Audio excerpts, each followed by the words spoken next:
And Ben mentioned earlier to me today he's feeling pretty under the weather, so I think he's still coming to class. But yeah, he caught a virus or of something. Ooh, he was traveling, wasn't he? Yeah. I feel like And I think he's got a convention coming up. Poor guy. I feel like that's just something people have started planning ahead for. Like every time there's a convention or something, everyone takes the next week off just because of con crud or illness or. Yeah, conventions take so much out of you. They really do. Oh my god, when you're on for like half a week or more, it's a lot. Yeah, having to be social for 3 days straight with a bunch of strangers, it takes a lot out of you. Yeah. I think the overlap, the Venn diagram of like people who have at least some form of social anxiety and people in the illustration field is really high. Like that middle overlap is great. Me taking convention so relaxed. Nice. Maybe I'm doing something wrong. Maybe I know super relaxed. That's great. Oh, no, that's good. That's how we're, I think, supposed to feel. Well, we'll give Ben another couple of minutes. Today is going to be a pretty straightforward day. Everyone's been working on their assignment number 1 pieces, and mostly what I want to achieve today with our conversations, or kind of the goal that I want to set for everyone today, is to talk about reference, because some of you have started getting reference, some of you are going to keep taking reference or going to start getting reference soon. So depending on where you are, it's still a good time to be talking about it. And specifically, I want to hone in on micro decisions, because the middle part of the process, like after all of the ideas are kind of done and you've got a direction, the pathway getting from there to a tight sketch to a final is often the least discussed part of the process. It's often the most mysterious and easy to kind of get lost in. So I want to focus in on the individual sort of goals for each piece. Kind of, are there any moments that are going to need reference, or that the reference can serve you better, or that you already have something great that you've sourced? Whatever it happens to be, I want to get everyone started on a tight sketch between now and next week. I don't think most people will finish a tight sketch by next week's class, but I want to at least get people to a place where they're able to get all their reference, get things shot, and start on that for next week. And then between weeks 5 and 6, going from wherever you're at for next class to tight sketch to final, I think is a good pacing for the assignment. So the turn order that I have from last class is Danny B, Anna Bean, Nil, Malena, Caddy, Ben, Caitlin, and Dan. Are there any people who need to go earlier or later, or would like to change things around before we kick off today?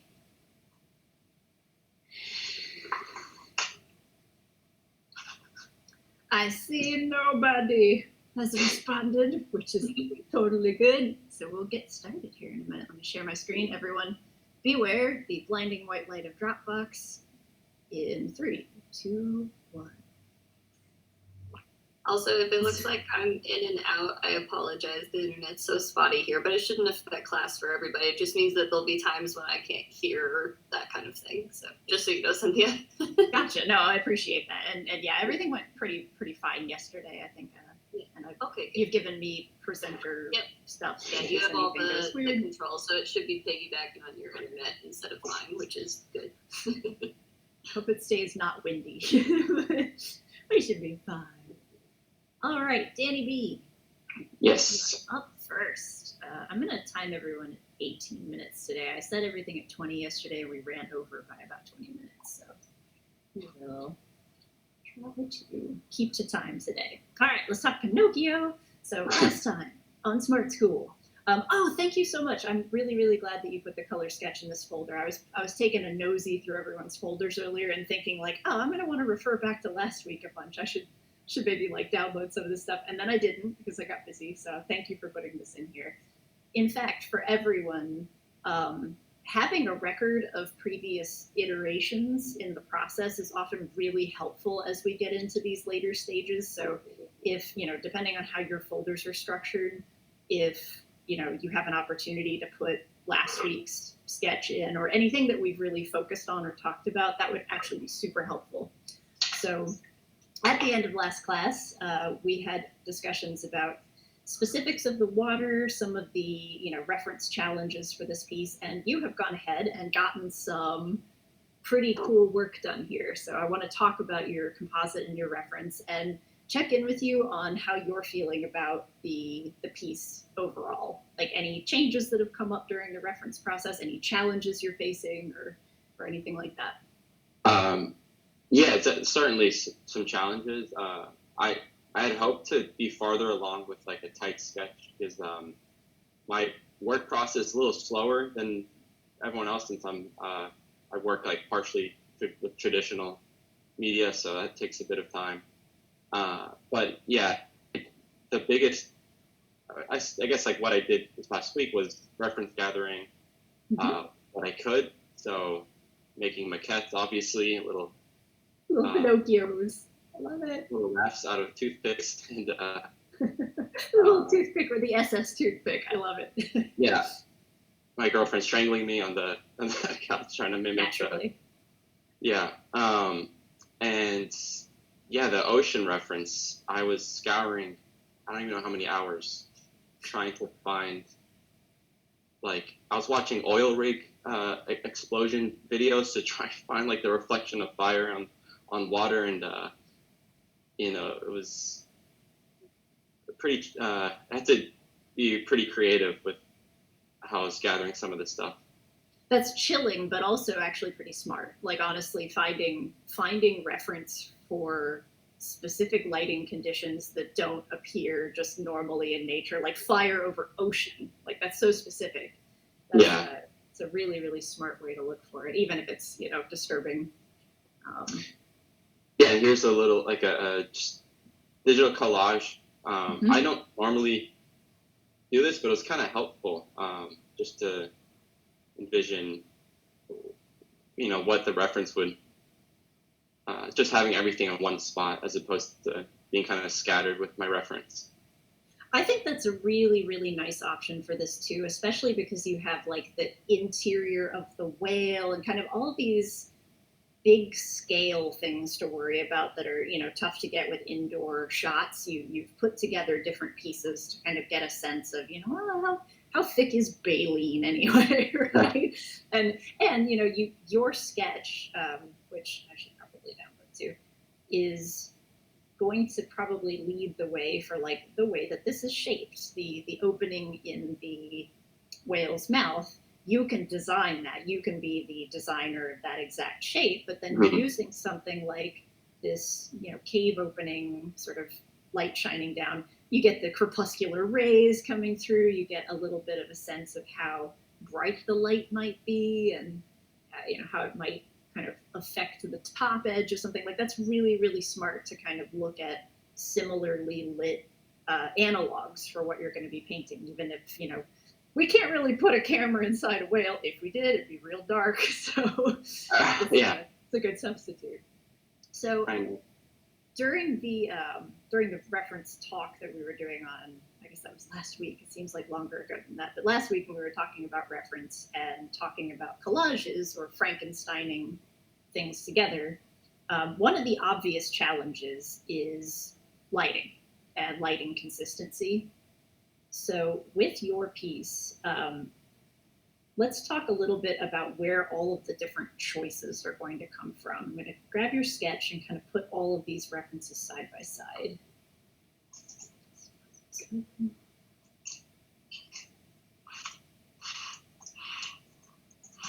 So,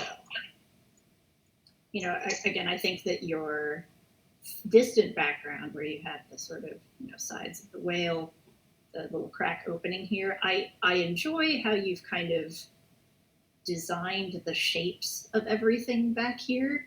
And your hand, your finals have consistently been slightly stylized in a certain way that makes your work unique.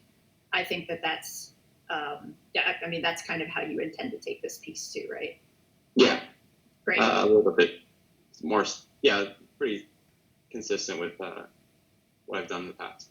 Yeah, I think it's really elegantly done. And so having these shapes sort of decided on in your rough sketch feels like a good choice. The same with the water, like you're working toward kind of designing the way that the waves look. And then now with your reference, I feel like what this is going to be most useful for is bits of information like this, where there's a compressed range of value. Like, obviously in the comp, the visual noise that's in the water here in the comp is super loud compared to what your sketch is doing. Your sketch has a much more compressed value range in this area, which feels a little bit more in palette with your work.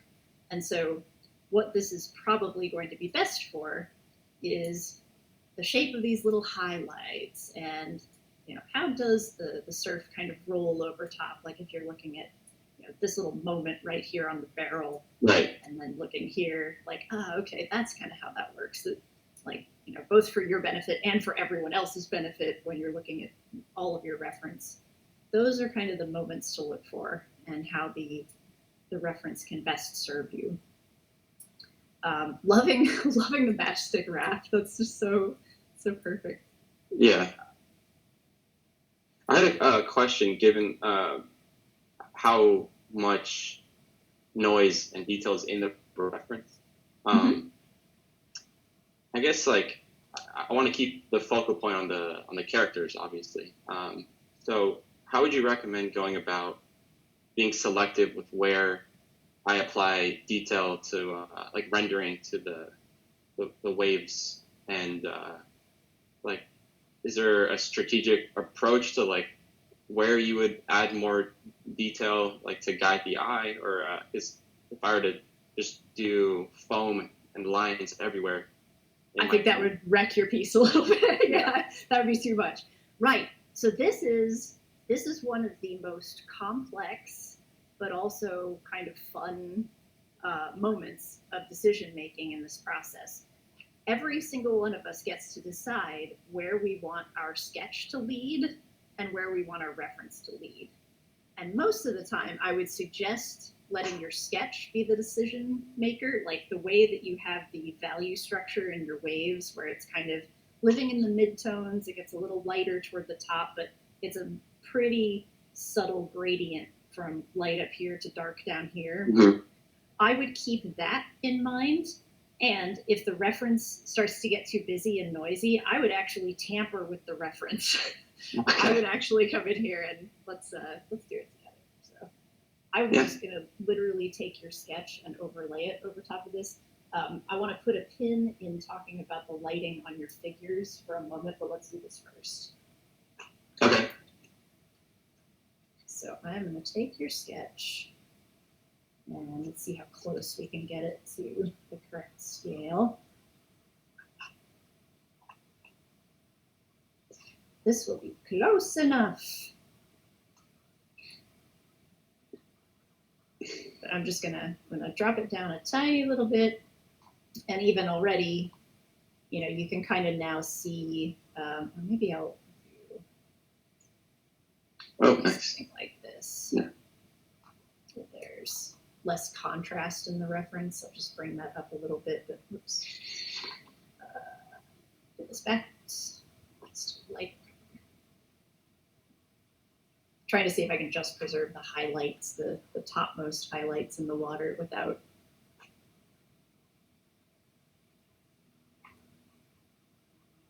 overdoing the contrast. Anyway, like I'm basically just focusing on what this is doing to the water and used a sort of lighter color layer just to let these moments of highlight stand out. Obviously, they're not one-to-one with where your water is. And if I was looking at this, I would be selective about like, oh, here's a nice moment where there's a ripple of surf kind of coming up here, and then you focus on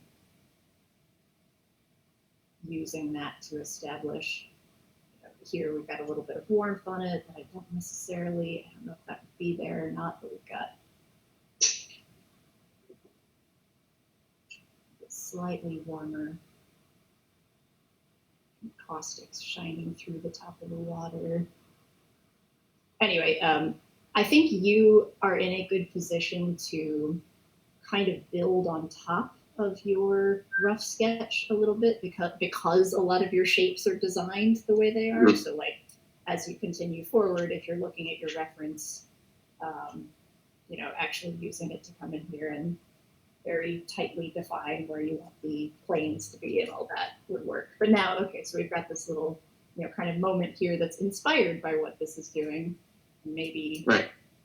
grab a couple of highlights. Like, I love this area down here that's in the bottom portion where it's kind of the warmer. It's almost just two values. It's almost just this warm color, the sort of darker tone, and then little pops of specular highlights all over everything. Like that alone would do so much, and your reference here is really good. But of course, in its original form, it's really overpowering. So yeah, I sometimes color correct or mess with my reference to get me to have to do less mental math when like applying it to my sketch. So let's talk about the figures on the boat. So we have Pinocchio and Geppetto, and I love that you have, this is your partner, you said? Yeah.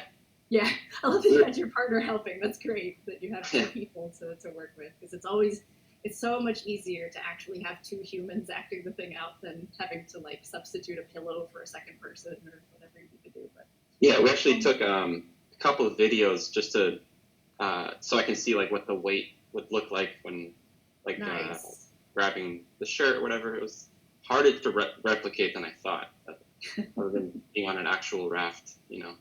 Yeah. Outside of having your own lake and ocean and being able to light it on fire and everything, this is the I know. I wish. the things we artists wish for, right? So the one thing I notice about this particular reference is you have a light coming from a different direction than everything else. And I want to make very certain that we choose one direction for everything. Like I could imagine flipping this left to right and having a similar, you know, this orange light coming from this direction, orange light kind of coming from this direction. You get the sort of form shadow kind of going around this side of the form. Internal consistency, no matter what your stylization is a must here. So I just want to make sure that whatever you're shooting is in the same light.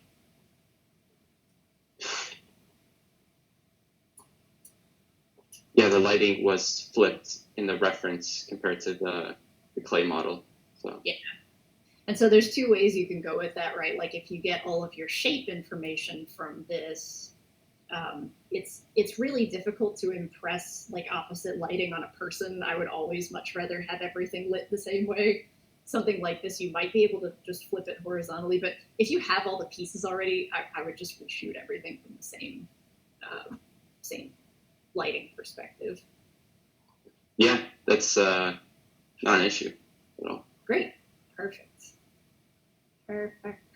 Yeah, I mean, with that in mind, I think you've got some really excellent warm and cool separation here, like especially right here, whatever, I don't know if it's a window or something that was bringing natural light onto the back of the model and then the warm light in front. Yeah, that was that was the window. It's just barely letting some light in. Yeah, that's really nice because you have the sort of natural light coming in this direction from the ceiling, plus the sort of bluish tint of the waves.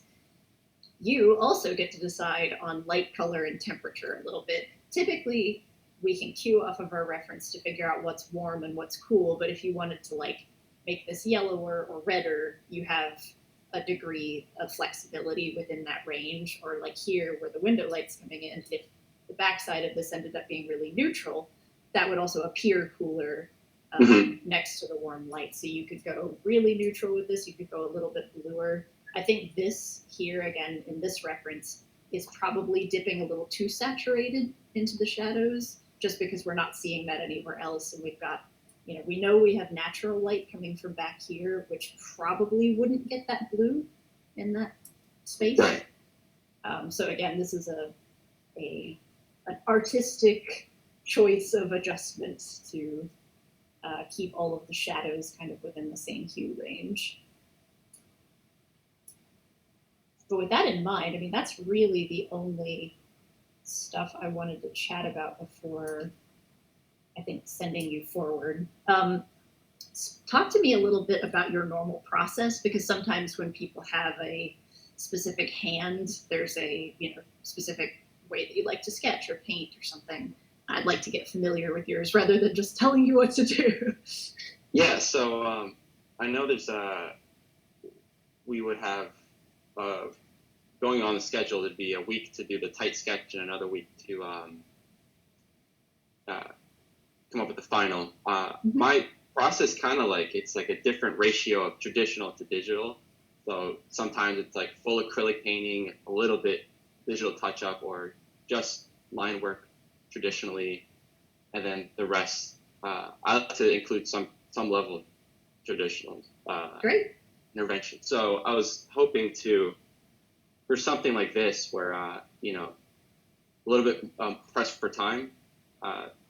For next week, I would come up with reshoot the reference, tighten the sketch, and then come up with line work, and then maybe some value for like a line art for next week. Great. Yeah, and I mean, this is true of everyone that I work with who has a specific style. That style is basically just the artist putting their own twist on, choosing specifically to deviate from nature in creative ways. And what I typically go for when I'm aiming for realism, the ultimate anti-style, is I prioritize line work that defines edges of cast shadows, and terminators. So where a shadow on a form shadow meets the highlight side of something, sometimes we'll use a line to indicate where that transition point is. Like, I think the easiest place to see that is actually on your reference here, right on the top of the leg, where you have sort of cylindrical form.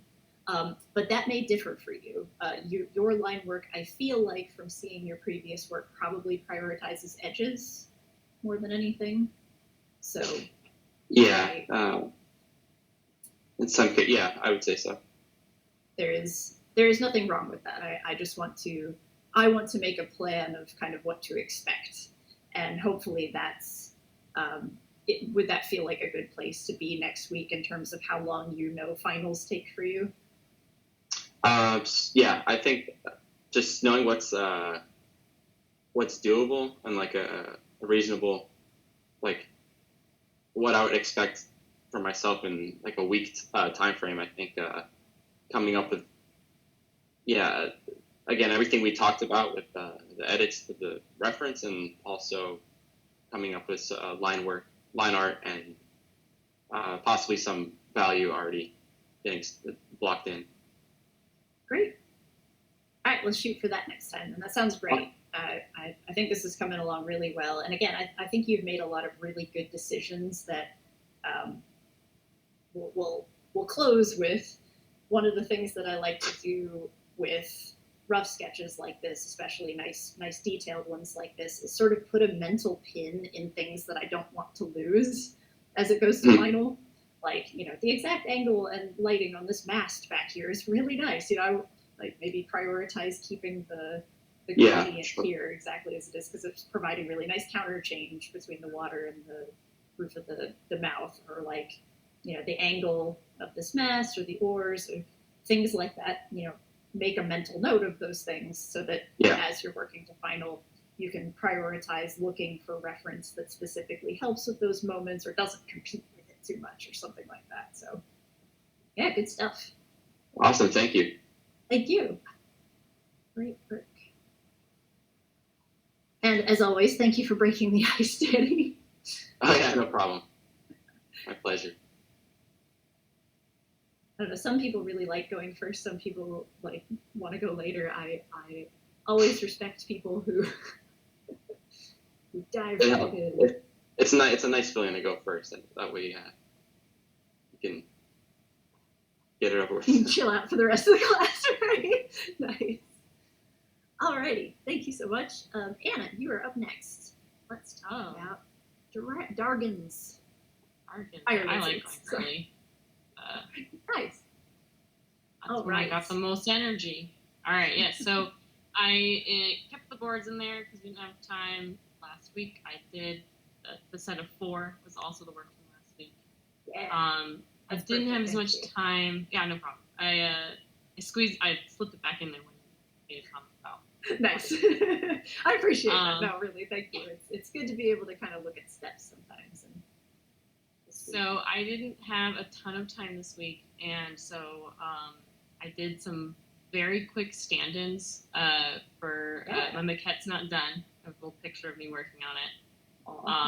So I just did like really quick stand-ins with stuff that is gonna tell me some stuff, but I already know it's gonna be kind of a problem. The little dragon figurine has a lot of texture to it and color. So when I was doing the value study for it, I was like, it's complicated. This is not what I'm doing in my piece.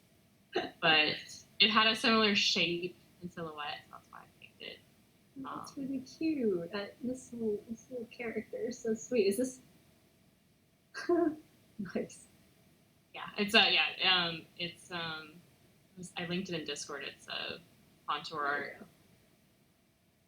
But yes, so that's my. This is fabulous.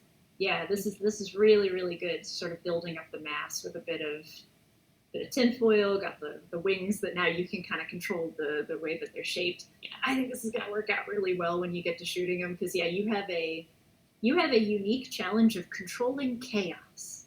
Anytime you have like flocks of birds or caw like wings going all over the place, like it is an art form in itself to shape the chaos. I'm hoping to get some leather scraps this week, actually, for the wings, because I don't think paper is going to cut it the way I want to. So I'm going to get a little bit of meat. I'm trying to figure out, like, I have certainly not done a lot with, I know, like Sculpey would be really heavy for wings, and leather might work out really well. I wonder if, you said metallic. I wonder if painting the paper might be enough, because if you put a coat of like metallic acrylic on it, you might still retain that flexibility because acrylic's plasticky. And but also it would get thicker. It would get thicker, but not lose its pliability. Like leather's pretty pliable, but those joints where you get those planar changes in the... Yes, that would be an issue. That'd be harder to accomplish. Yeah, I'll figure it out. I'll experiment. The placeholder shoot was also kind of trying to help me figure out what, like, do it kind of not great first, and then I was going to reshoot this morning, but it's raining all day, and I'm trying to figure out the best way to get references, like, for the figure. If I take photos of myself, because it's an outdoor shot, it's like, oh, do I have to wait for weather that looks like that, or how can I recreate that artificially in my house? I'll tell you something right now. On your camera, if you turn to your right, our left, and look at the window that's right next to you. Oh, damn. Thanks.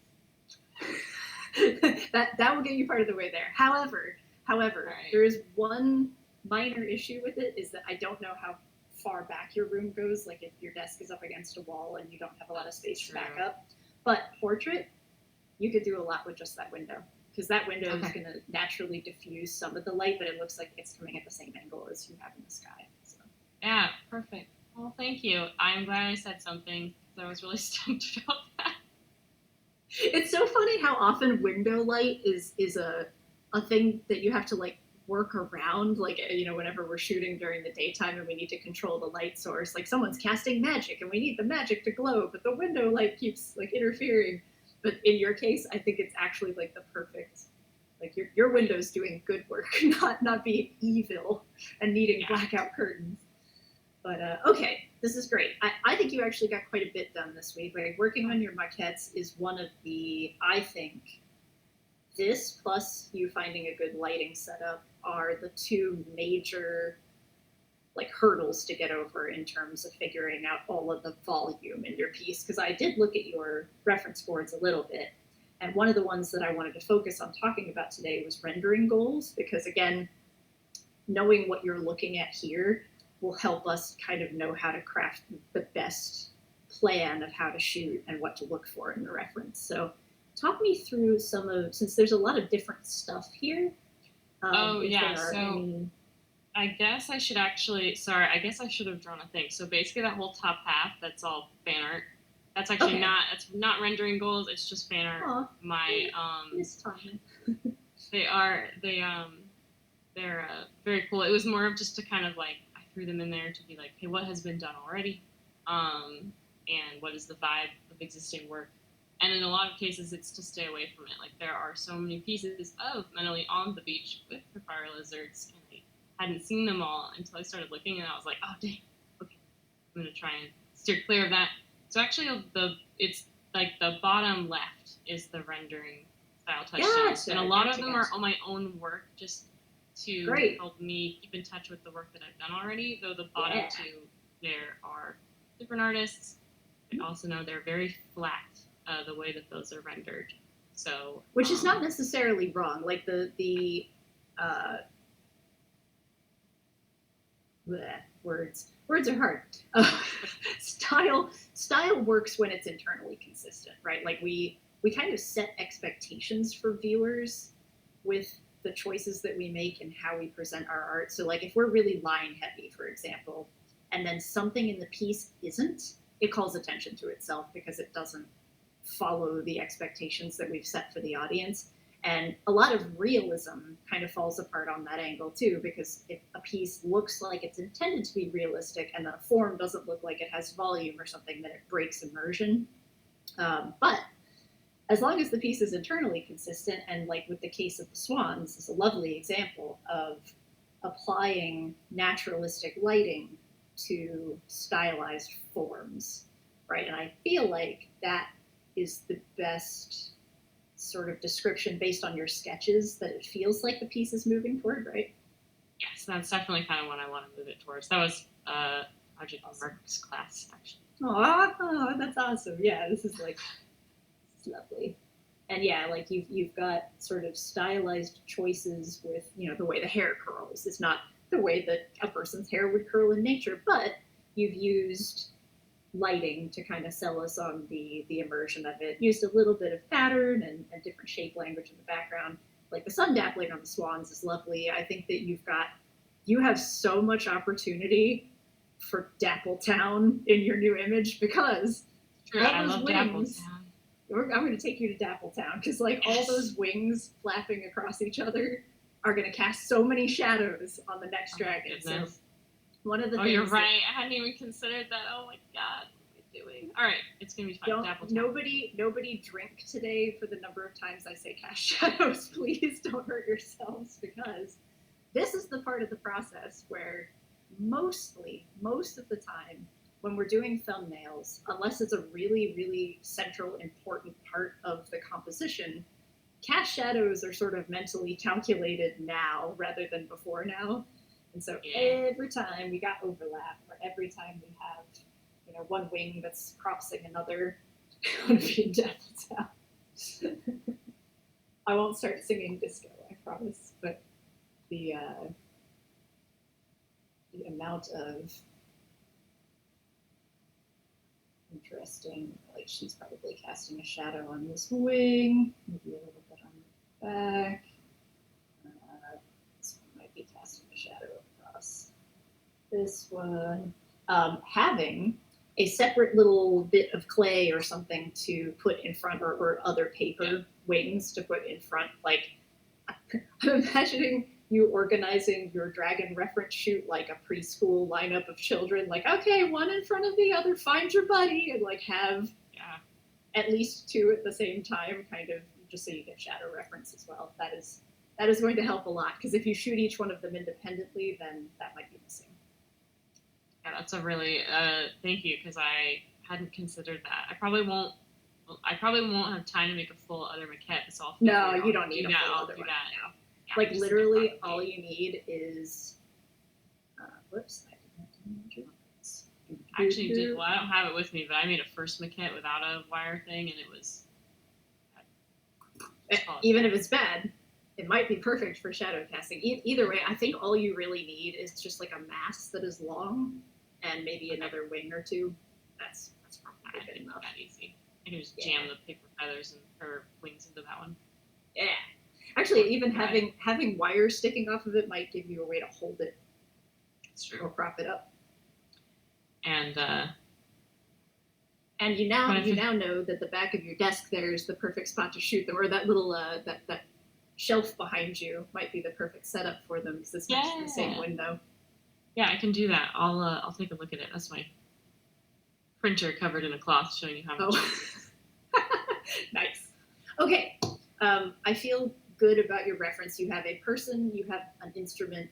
I assume you have something that you can use to like bandage your hand a little bit. And again, that was really just for super specific stuff. You can still stylize the hell out of it and kind of invent the shapes that you want, but just little shadows and little bits of realistic information can just take that stylization into that little point of immersion. That's good to find. Ooh, Primo Sculpey, yes. Did use Primo Sculpey. I use Primo Sculpey for all my sculpting. It's good. Yeah, it's good. And then there's a bunch of different varieties. I don't have gray was one of the things. I just had a bunch of bright colors. So this white I found probably will bake translucent, so I'm not going to bake it. Yeah, it's probably best just to leave it. Yeah. Unless you want glass dragons, and then we've opened up a new range of issues. Yeah, it'll be a little different, but I didn't realize till I was already like plopping it on the wire figure. I'm like, oh, okay. That's one of those like, I won't tell you not to, but like I have made somebody, Elena Danner, bless her, for Magic. I made her paint that one like diamond horse that one time, and it blew up. So like suddenly she became the person who paints things out of crystal, kind of go-to artist. And it's like, oh man, I really hope you like this. I think I had a conversation with Elena before assigning too much of that. Like, hey, are you going to get sick of this? But yeah, clear dragons, different level of complication. So metal. When it comes to metallic surfaces, finding metal objects that form similar shapes is going to be important, whether you have, kitchen pots and pans or something that can simulate, I don't know what would be the best thing for that, sheet metal or something, just to get a read on how light would hit certain planes of metal. Even tinfoil, honestly, might be good enough. I know you have some because it was in your reference. I do. Yeah. Yeah. So with the dragons, I'm gonna probably put together different options because their skin is not scales, it's hide, so which might be closer to leather, which probably won't be as metallic. It's one of those things where I want to play with it. I do like how the little blue guy figurine I had it does have metallic paint on it, but there's sort of this texture to it where it doesn't look like metal, but it kind of has a sheen to it. So I'm going to try and figure out how to mimic it. Sorry, I don't have great photos of it, but oh, that's all right. No, I think we'll figure it out. So probably not straight sheet metal, but that's the thing. I don't know because she calls them shiny and golden, but then they have hide. So authors get to say things like here. This is one of those perfect moments where if a writer says something glows black, we can just let them do that. And you give that description to an illustrator, it's like, hang on a minute, let me stop you. Okay, just because I don't think we have a ton of time.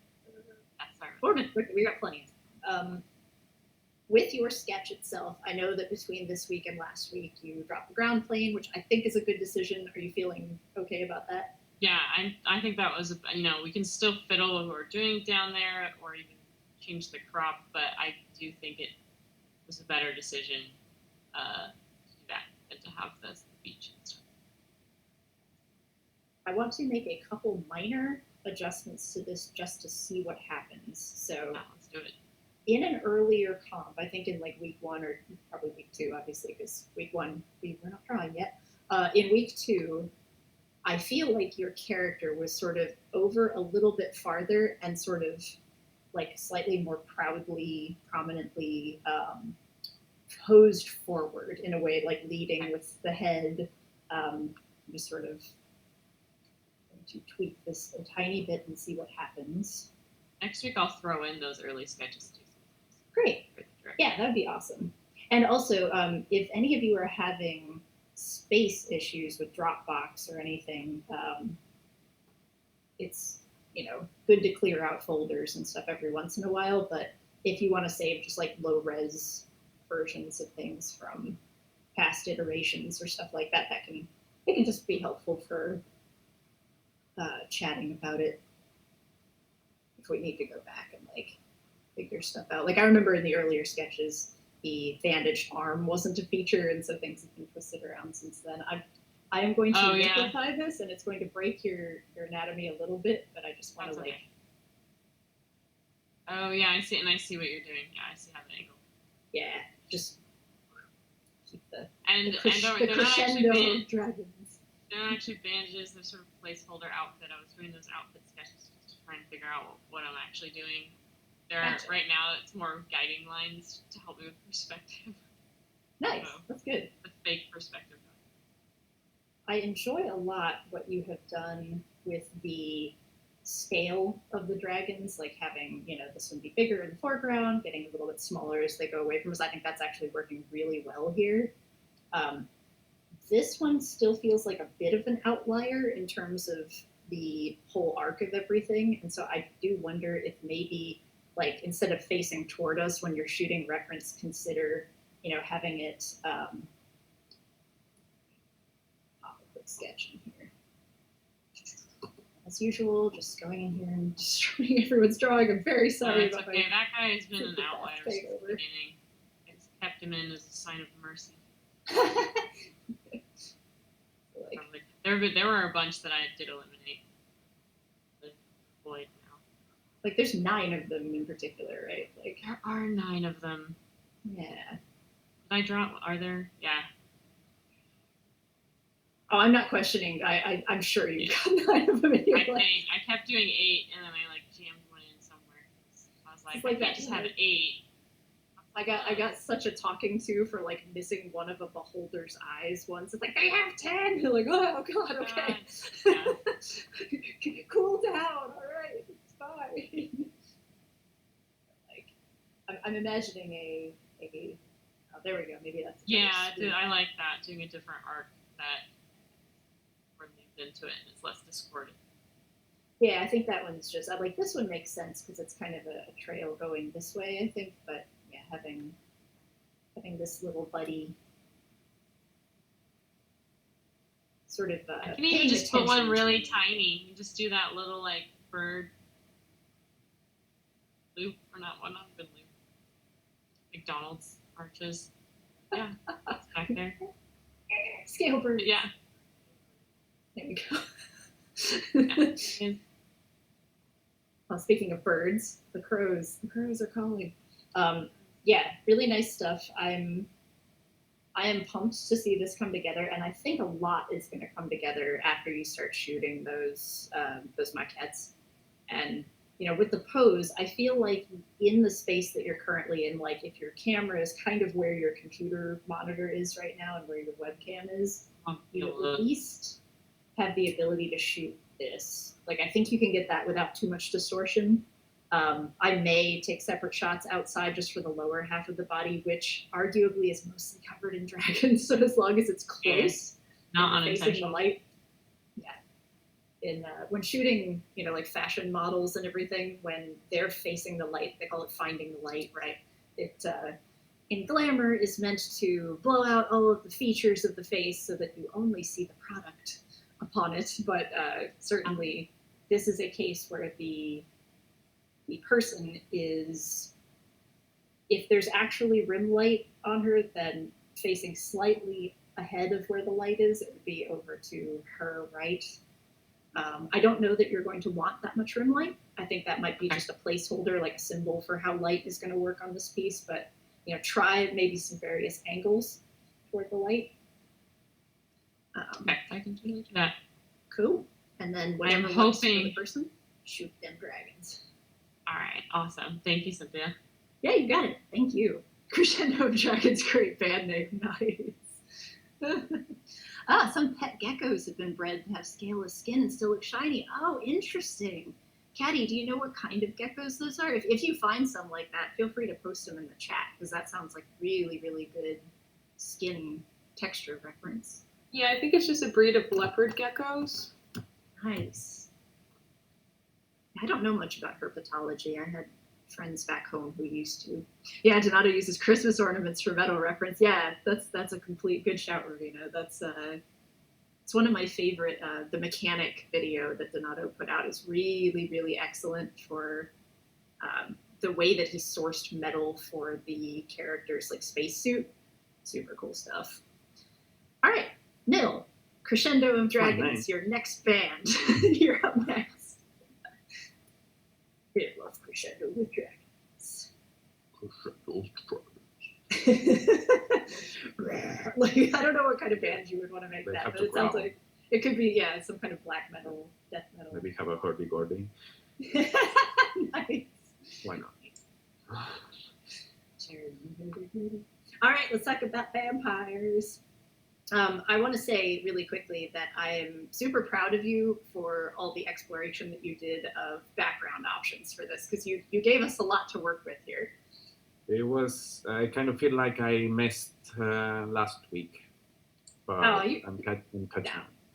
I think, yes, you are catching up, but also I think that last week was necessary. It was a necessary step in the exploration, and I'm excited to where this is going. So now we have both a really clear action of either, eating the heart, stepping on the edge of a precipice. Like, there's some really interesting stuff going on in a couple of these where it's like, oh, she's stepping off into this world. Maybe she can fly. Maybe she's got, this food is giving her power, right?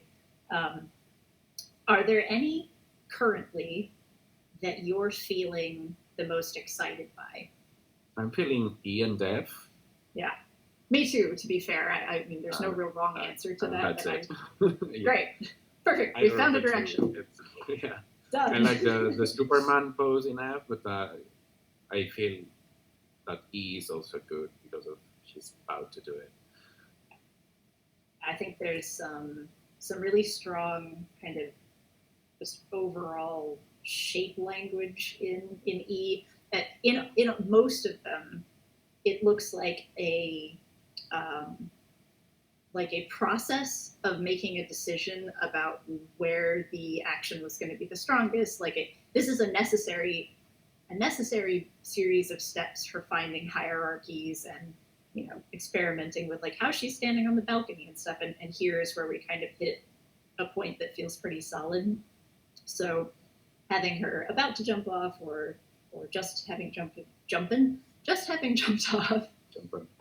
Jumping. So let's take E, open it in its own window. Talk about a couple of options. So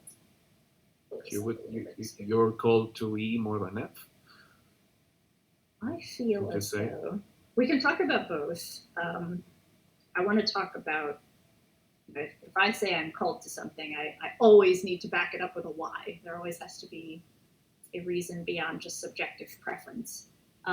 Currently, E is giving us the character in the most stable footing that kind of shows that choice being made. Like, she's actively choosing to step over the edge, where, here it's just after the moment. Like, we've rolled the camera forward just a tiny bit, and that's not necessarily wrong, but now it's like, okay, is she falling? Is she... Yeah, the tension is lost and it doesn't read that well. Ding, exactly. And I feel like with this one, we have a little bit more room to do some shape design with the way that the dress is blowing in the wind, the pose itself. Right now she's leaned way back, and I do like that she's off balance. I feel like that's kind of an interesting way of explaining some of what she's experiencing in a way. I don't think she is, but the whole thing is I try to do like a Dutch angle thing. Mm-hmm. So what's interesting, I want to talk about that. I want to talk about what we get out of angles like that. So the horizon line is tilted this way. So naturally, our eyes read this as everything's going to be falling backwards. And I realize I'm indicating probably in reverse on my screen, but everything's going to tip this way. And the fact that she's choosing to kind of fight against gravity and the wind is blowing her the other direction is really interesting. And I wanted to do a quick exercise to see what would happen if we flipped this the other way so that things are falling the other direction and see if it, obviously I'll tilt the ground here in a second too. Really what I want to do is I want to do a really similar thing that we just did with Anna's piece. Actually, I'm going to do the really messy version of it. Kill it. No mercy. Mina Harker already has. And then she ate its heart.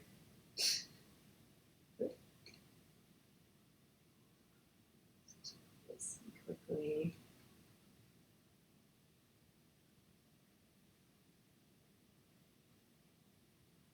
Wow.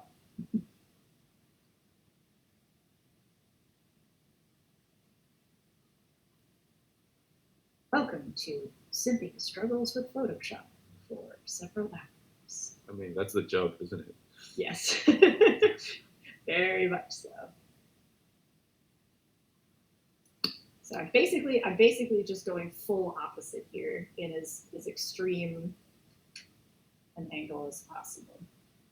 Foot flattens out there. So you have a really nice foot drawing, and I apologize for ruining it. Yeah, I thought the feet were important in Mhm. this. I think they are. I think that's part of the story. Like, this moment right here is super important. And as we talk about this more, I think when it comes to shooting reference, that's going to be one of the things not to lose. Like, you'll decide kind of on the foot position, and then reference will help you, get all the little realism and details in there. But mostly, you are the controller of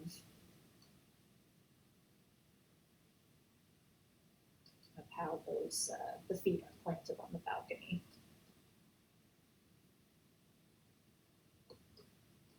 So this is still a Dutch angle, but on the other side.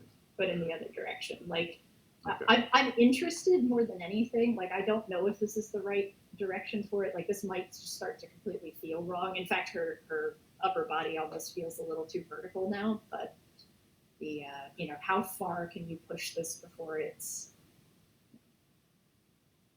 I don't know. I think yours might be onto something there.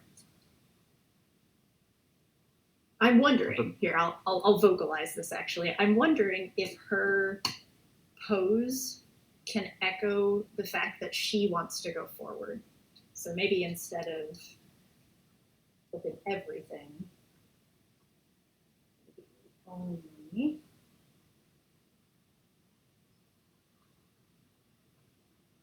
Oops, I don't know what I just did. That's fine.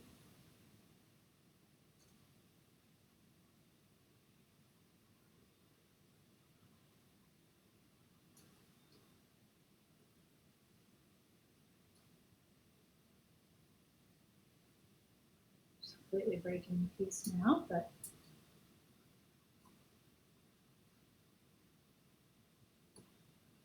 right, random feet notwithstanding, I wonder if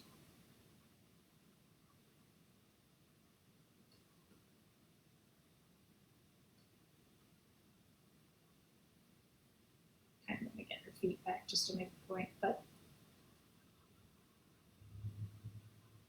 there's that layer. Come back.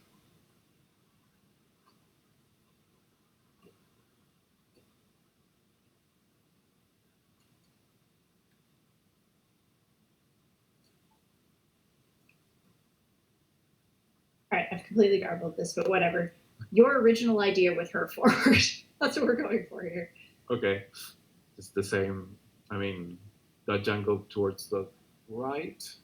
And Yeah, Dutch angle, how you have it with her, just her pose, even if it is like leaning backwards a little bit, if she's, again, sort of leading with the head and leading with this, instead of kind of sinking back and eating it, maybe it's a little bit more forward. If we can get her whole pose into basically changing the pose in motion a little bit. A little bit. I feel like it's actually kind of going a little bit more toward F. Somebody I think just mentioned F with one toe still on the banister or something. They can be combined a little bit. Yeah. Either way, I think that you're going to get a lot of that info. This is one of those places where your reference might actually help make some of those decisions and see what looks best. I started fucking with Blender a little bit. It's on the other. for the lighting more than anything, more than poses or just its own Dropbox. But yeah, I want to shoot some actual photography for this. Yeah. Don't have the proper body for it or the dresses, but I will call for help. Bed sheets for dresses, always a good, always a good stand-in. And honestly, it kind of doesn't matter if even if you don't have the body type of the character or something like that. The amount of information that you can get from just fabric rippling coming off of a form, like you can still get a lot of information. But if you do have somebody that can kind of do everything at once, also great.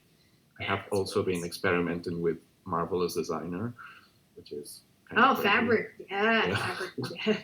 I've seen people. I've never used it myself, but I've looked at other people using Marvelous Designer, and you can get some very, very convincing fabric in the wind. Yeah. So again, this is a place where you'll want to design the shape that you want the fabric to have. And right now, I think this is, you're not going to get fabric to do exactly this. This would feel a bit unnatural, but it's going in the right direction. I left it for a future decide what the fabric actually does. Because I cannot do fabric out of my head yet. Well, I think, exactly, yet. And fabric is an interesting sort of character because different fabrics kind of behave differently. So even if you have, one type of fabric and you kind of understand its mechanics, it might not work exactly the same as another type, and you may not always be able to predict for all the randomness of it. Even still, I think that knowing it's mostly a forward triangle, it's our free Dorito. It's mostly a forward Dorito, and then kind of working within your 3D program and with photography to reinforce that shape, I think you're pretty fine. Teresa, Dutch angle is just tilted horizon. All right, let's go back to your rest. Yeah, stuff like this is really nice for lighting. I think it's going to get you a lot. I feel like despite maybe you not being able to completely dress up and model the character, I feel like this act might be really good for you to simulate as well, or a friend who's acting it out. Oh, definitely, yeah. No, the hands I don't want to leave to 3D because I don't like the hands there. No. I like mine. I think they're vampire enough, so. That looks much better. And also, just 3D and hands, I don't care what it is, I will always get separate reference for hands. They do too much stuff that 3D does not. No, 3D is a poor substitute for lifelike hands, no matter how many ways they bend and how much you can get into the detail. All right, let's talk about some of this other stuff. So it looks like you have palette reference over here, which is really nice. Yeah, I think that's one of the things that's concerning me for future me. It's like, okay, so I have the beam of light that's kind of clear, like that's going to be easy, but the rest of the picture is in night time. How do? And I think how does this work? Yeah. Right. So I mean, it's going to have to be a predominantly cold piece. I know that, but where does the information go? I mean, there's going to have to be a lot of information in the shadow. There is, and this is a perfect example of one of those micro decisions that we're talking about. Like, you will ultimately get to decide what exactly the color temperature is. One thing I would avoid here is going super blue, because it's really tempting with all of the nighttime stuff, and even with 3D giving you reference like this, where there's this isn't super saturated, but it's blue enough that it's pretty blue. At least she's on a balcony, so you do have that opportunity, like I can kind of already see it here in the reference, to put some warm light on her back to kind of blunt the silhouette a little bit. Experimented with some candles behind. It's also a symbol that she's leaving the light behind or something. You know, ooh, this is maybe too far. You can veto this idea. Again, this is absolutely just something to an example to discuss kind of a specific tactic. But since we have a balcony here, I'm assuming there's a way out onto the balcony, right? And so we could imagine that there's an opposite light, like the moon comes out like this, and the other one comes out on the bottom, right? Towards the bottom. Yeah.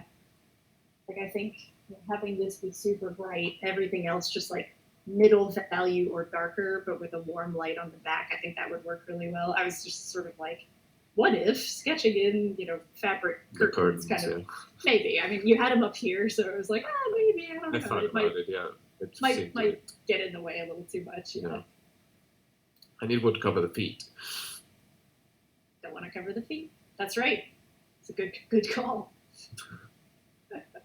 So let's see, you'll also have the red of the heart, and within this bright swatch of light, you'll probably get mostly naturalistic tones because it's very like neutral and white. So it's a spotlight. Yeah, I mean, I feel like this and this are your important moments. Like you could probably even you don't have to lose the knife, but it's kind of extra. It's losable. Yeah. You can use that arm for additional lyrical drama. Just have her sort of parading off the roof. Yeah, F was a bit more lyrical in that way. Yeah. I mean, honestly, you're probably looking at combining ideas from ENF in the end. Like, I think that's great. Yep. Yep. Nice ballet feet. Cool. Yeah, I mean, I think this is good. Let's see what other challenges you're going to have. So you have ways of doing fabric with both Marvelous Designer and bed sheets and things like that. Blood, obviously, with the heart. Depending on how into it you want to get with shooting a model, you could cover them in fake blood. You don't have to. Photoshop's great for that too. Some people have models who are super into that. I do have a second person, so that's nice. Hey, second person. Yes, trademark. I've been looking at Victorian dresses. I don't know how Victorian I want to make this because I don't want to make it like it's the dress. No, it's the woman. It's not the dress, but. Right. I mean, that brings up a good point that in any of these, like, we're not necessarily locked into a time period. Like, if you wanted to make this Mina Harker medieval or Mina Harker from 2023 or whatever, you're totally welcome to. But certainly it feels like a nighttime shift dress. Currently, it's got like an empire sort of waist to it, which that feels a little earlier than Victorian, but whatever. Like, there's a lot of style crossover. I'm not going to style police you too much, but certainly if you want inspiration, there are a lot of good resources out there. I did this before looking at dresses. So that'll just be another thing to do this week. Yeah, it's very much not my area of expertise. So. If anyone wants a really good YouTube channel to binge watch about historical dress, look up Bernadette Banner. I'll bet at least several of you already watch Bernadette. I see Caddy. Yeah. Yep. Good stuff. Okay, awesome. So for next week. I'll try to get one of these locked down and like more of a tight sketch. I'll tighten it as much of it as I can, I guess. I think that for where you're at in the process, what I would love for you to do between this week and next class is focus on getting the reference, like focus on shooting all your reference.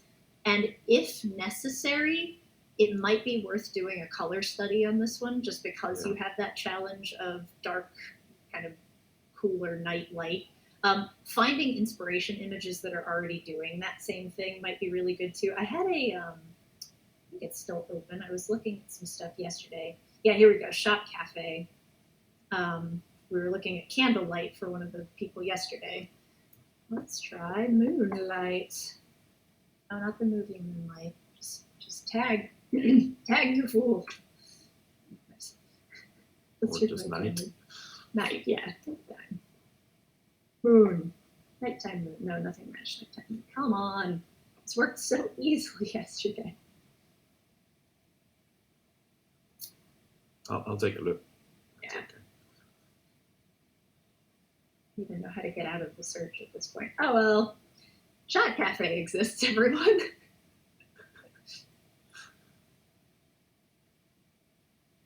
Yeah, this is the big problem of this piece, I think. Like, Yeah, I think so too. Because yeah, Big I thing. mean, you've already designed the lighting pretty well. Like you have a swath of light here. Ooh, Solomon Kane has a lot of moody night scenes. Good call. And kind of white dress is actually really going to help you. White dress and pale skin is going to be just tinted by whatever. Yeah. Yeah. All right, with that in mind, let's take our first top of the hour break. Everyone go refresh your tea, hit the restroom, stretch, get your stretch reps in. And when we come back, we'll chat with Malena. Thank you, Cynthia. Thank you, Nell. See ya.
I think so, Nil. I think it's the comic stuff. I don't know if Solomon Kane has like a film adaptation.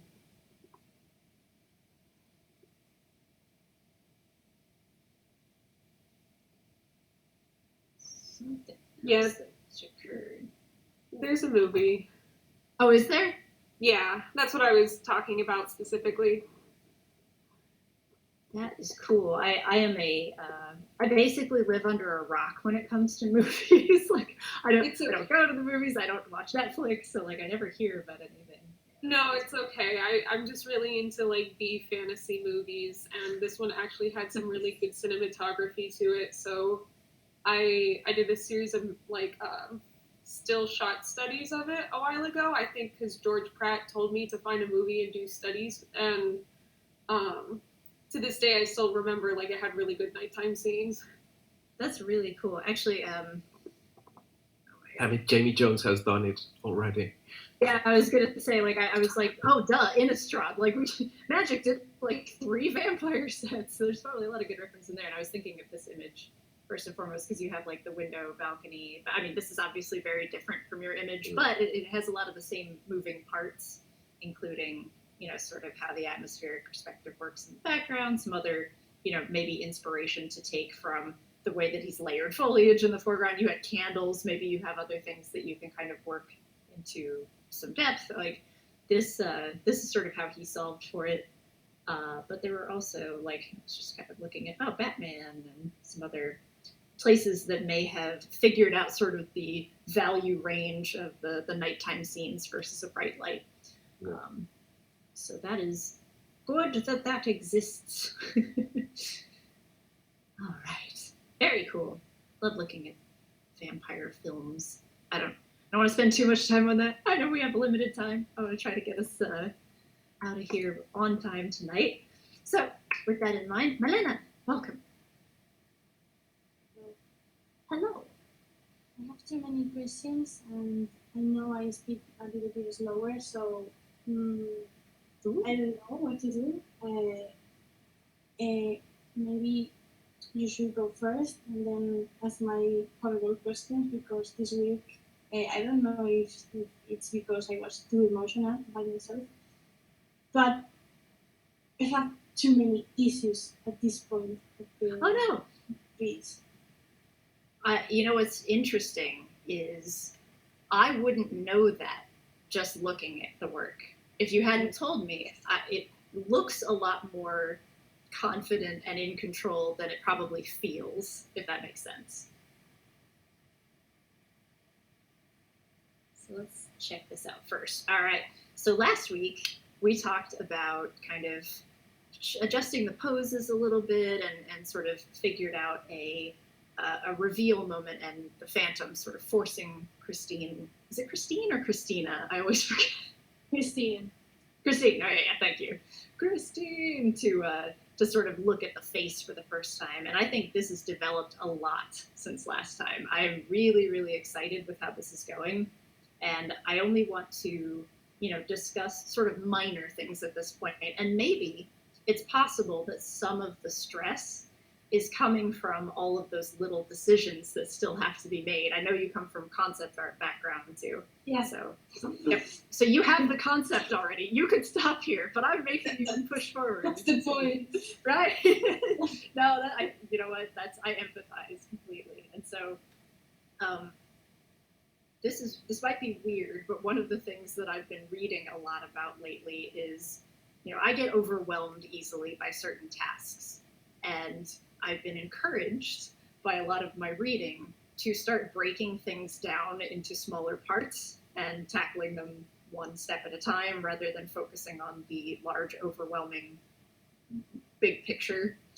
And so I have a series of smaller concept jobs for you on this piece that I want you to tackle. One of them is I want to connect the mask to the characters. And I think, the easiest, sort of most obvious way to do that is this hand that's resting on the piano or wherever they're sitting now. It could be in the hand. He could have, just taken it off. I love the energy that he's got now where we actually let me not point to my screen where you can't see But it. it's Christine, the one who takes off the mask. In that case, I tried to put it in the other hand, but it's like the points away. I feel like, yeah, it's with the poses as they are, maybe that's not the correct solution. That's why I'm going to make it your job to figure it out. So that's concept job number one, is figure out some way to relate the masks to the characters, even if it's, you know, it doesn't necessarily have to be in the hand, but I feel like we're in the middle of that sort of, you know, obviously this is the story, right? That like this right here is the central sort of story being told, and everything else is context. So we can have the mask lying on the table. That's fine. But I want you to think more about that. 2, I want you to concept design the perfect pose for Christine. Like perfect is a loose word, but we've gone from sitting to sort of a more forward kind of thrust. I know I've like made this comment on everyone's faces today. I feel like it's a theme that's developing where like all of the characters are sort of leading with their heads, but you know, we've got this sort of really nice forward momentum from Eric, kind of culminating right in the action. And Christine is feeling very like blocking the whole thing, like she's very straight up and down. Feel as though there wants to be some kind of action arrow sort of coming into that middle moment from her too. And maybe it's just, you know, the bell of the dress kind of flaring out more. Maybe, you know, if she's seated here, it's just a little bit of a shift of the torso, like just leaning over a little bit more off balance, something like that. Third thing is shape design, specifically of the papers. So you have all of these awesome, like, you know, papers that have been disturbed as the papers, like, drop it, like, don't forget right. about it.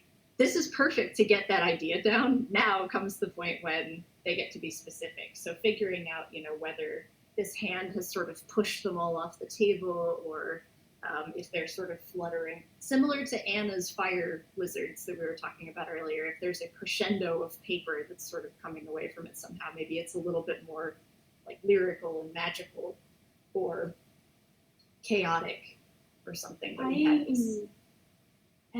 It's my, but I wanted to keep the hands like that because then I can draw some skeletal bones, so it's more accurate to the story. But yeah, I don't know. I think that's great. Yeah, no, I love it. And also it roots him, right? It plants him in a specific place and gives him more, you know, forward power.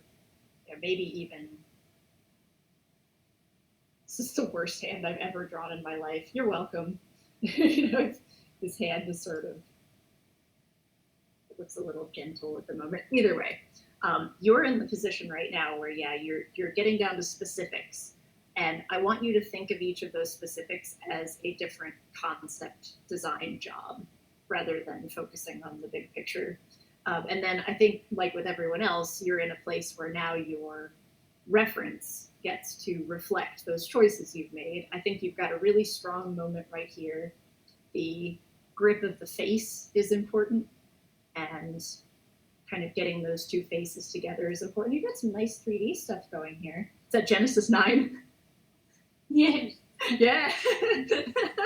Genesis 9, the new model that has no kits for it yet. But it's really good. I use Genesis 9 too. But maybe here comes my question that is about the art I upload on the Dropbox too.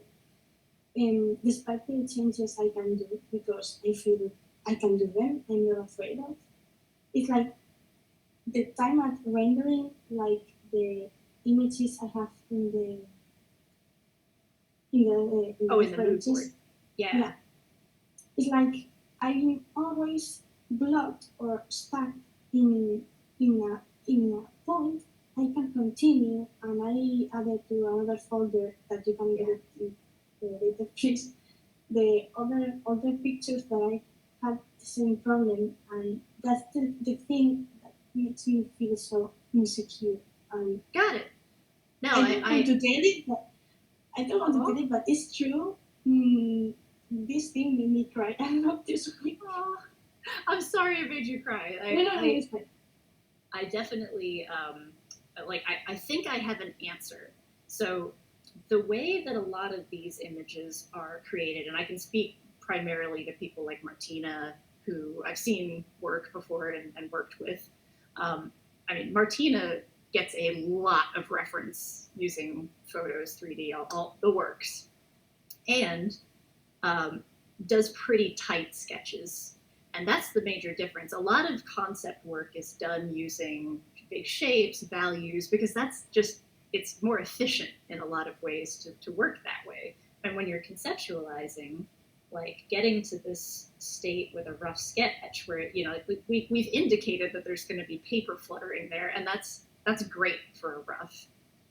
Now, the trick is going to be taking what you have here and defining 3 key things. And I think it's probably best to use line. Wherever there's hard edges, I like to indicate those with line especially, but finding where your edges of the forms are. So everywhere that there's an edge to the bodies or the cape or... So, question here. Yeah. I draw in a one layer, only one layer. So, is this bad? Should I make a redrawing with line art to find those edges? Because this is super difficult for me. Let me show you. So one of the things that is not always obvious, and this is, this can be a little different for traditional painters than digital painters too. I will share with you the methods that I use that get me to a slightly tighter place. Like I'm not quite as tight as Martina and some of those other folks, Yulia Navitnova, like all those people that are doing super tight stuff. But this same foundation can get you there if you put more reps into it. So I'm going to bring this up a tiny bit so that there's no solid black. And I'm going to borrow our buddy over here just to look at the features. Well, I have to design the face because he's completely deformed, so I didn't know how to make the skeleton yet, so I will let that for the ending. But anyways, the other stuff. Right, he'll have like a skull nose and all that. Yeah, this is not necessarily the best example, but assuming that you've compiled reference for that, you'll be looking at that instead of the 3D model. But either way, if we have this sort of mass, now we get to figure out where the edges are. Let's see really quickly, actually undeform his face. Sorry, Eric. I know this is not accurate to the way that you are in the story. But I'm thinking more about making this with the clothes, with clothing and shadows. Sure, yeah. I have never done this thing before, so I'm super scared of it. I think that, with, as we've been discussing it tonight, the theme that keeps coming up is, who gets to make decisions about what. And sometimes, your sketches make decisions and it's the artist making the decision. And sometimes your reference gives you some kind of information that you didn't know you needed. And so you let the reference make your decision.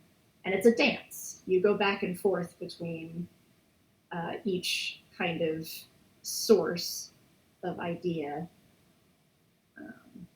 So we'll just put a little indication of it here. So I've just sort of like blocked out the basic value masses, more or less. And now what I want to do is from here, I never work in black and white with my line. I always use colored line. And so at this point, I'm going to decide, are my shadows warm or cool? Like that's one of my first decisions at this point.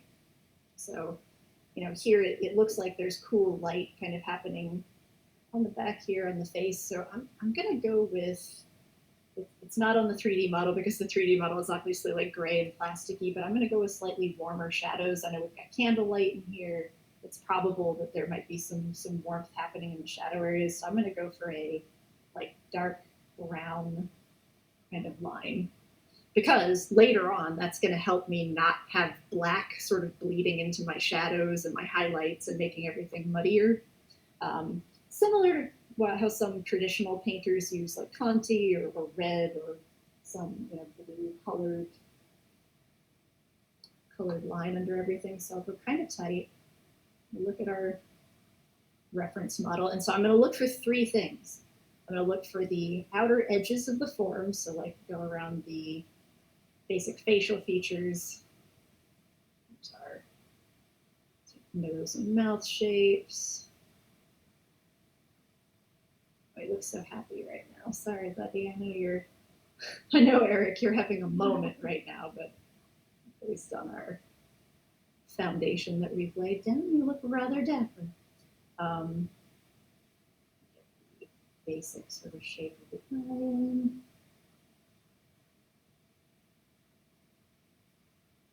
A little bit further forward, I'm not gonna worry too much about perfection at this stage. You do this like by parts, or you do the whole painting and then continue rendering, or? I don't quite understand the question. Can you repeat that for me? I mean,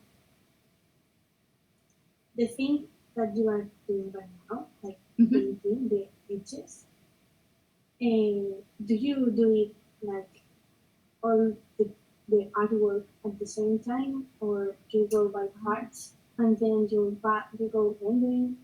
Good question. So I like to do everything kind of at once, just to keep it internally consistent. So if I'm doing line here, I'll probably go over here and kind of establish the line around her face next and that kind of thing, and get all of the places where I need tight edges, at least with lines. Some areas of paintings, like I tend to work both value and line at the sketch stage digitally, so I might not spend a ton of time putting in every single fabric ripple in the cape, only the important ones.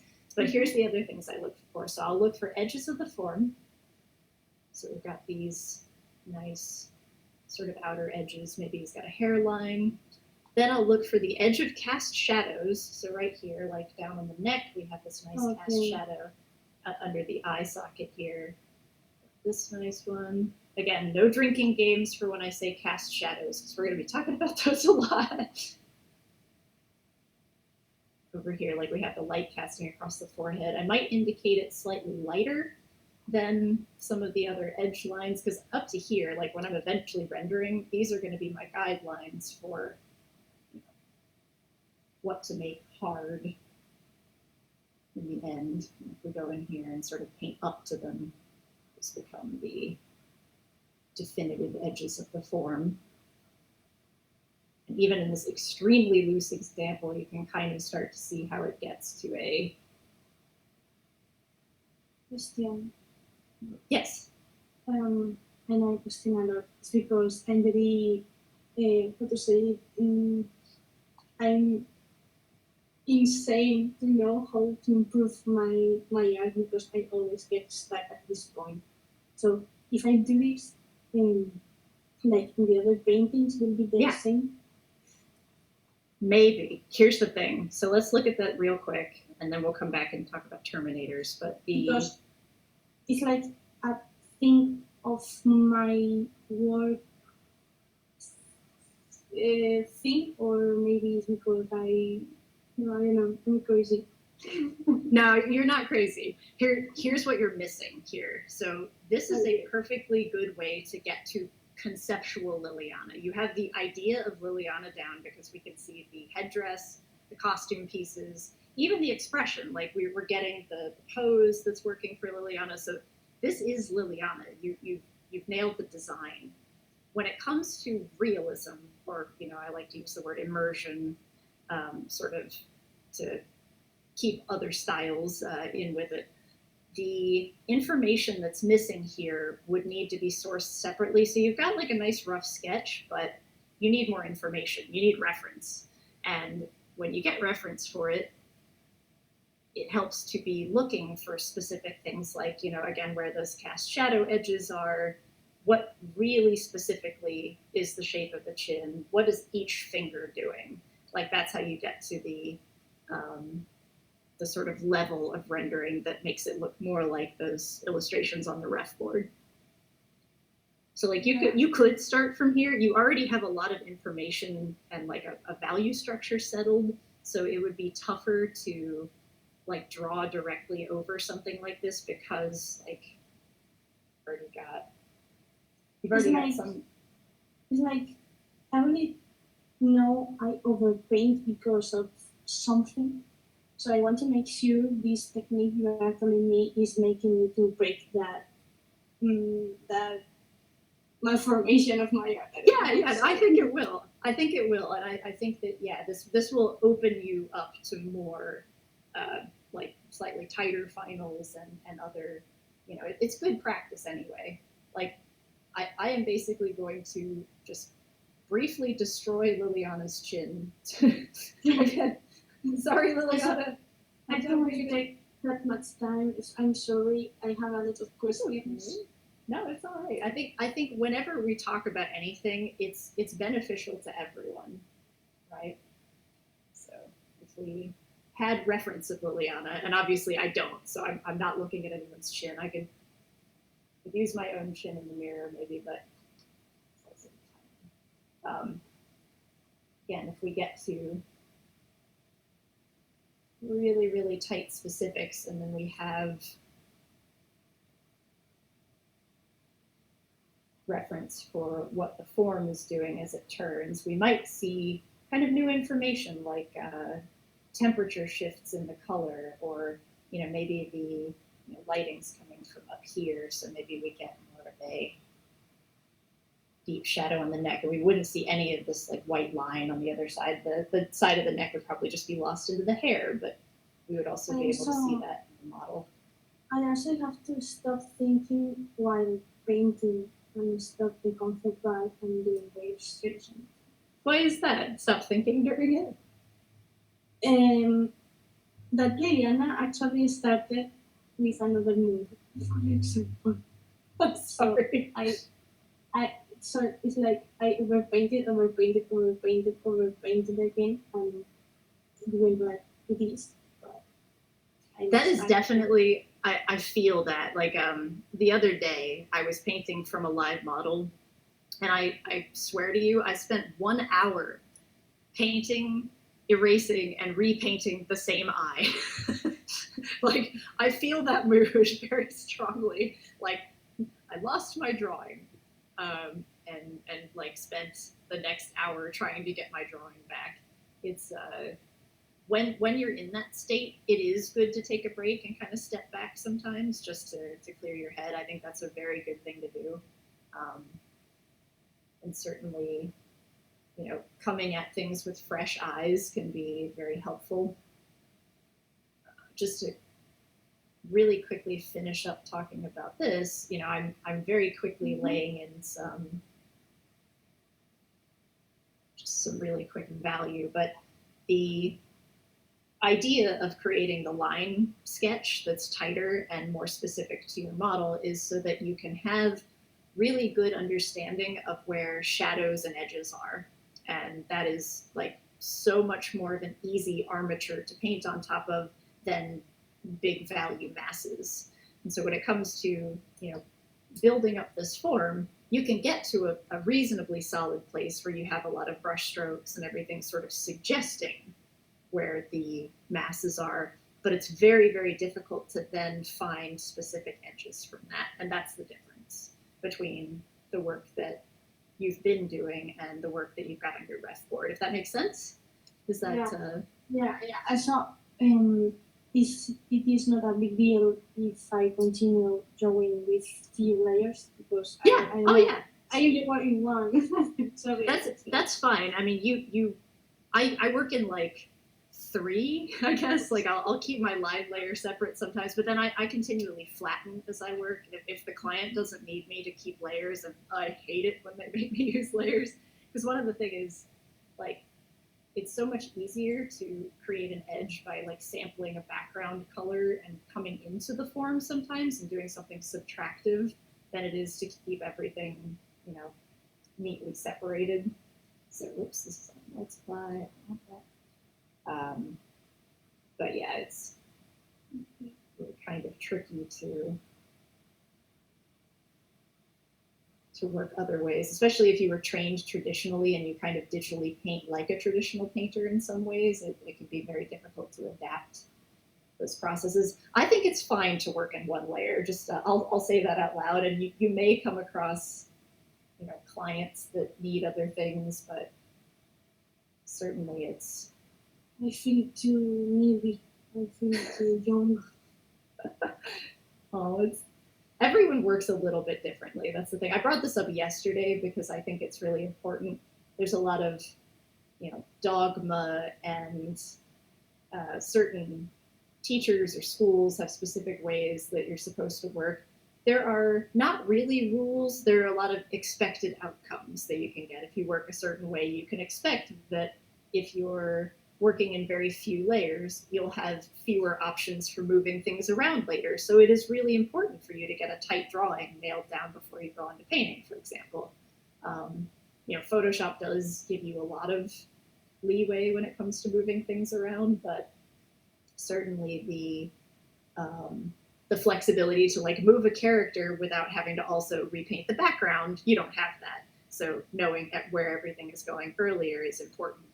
But it also is easier to paint edges when you don't have layers. So the things I have done until this point was great. Was what?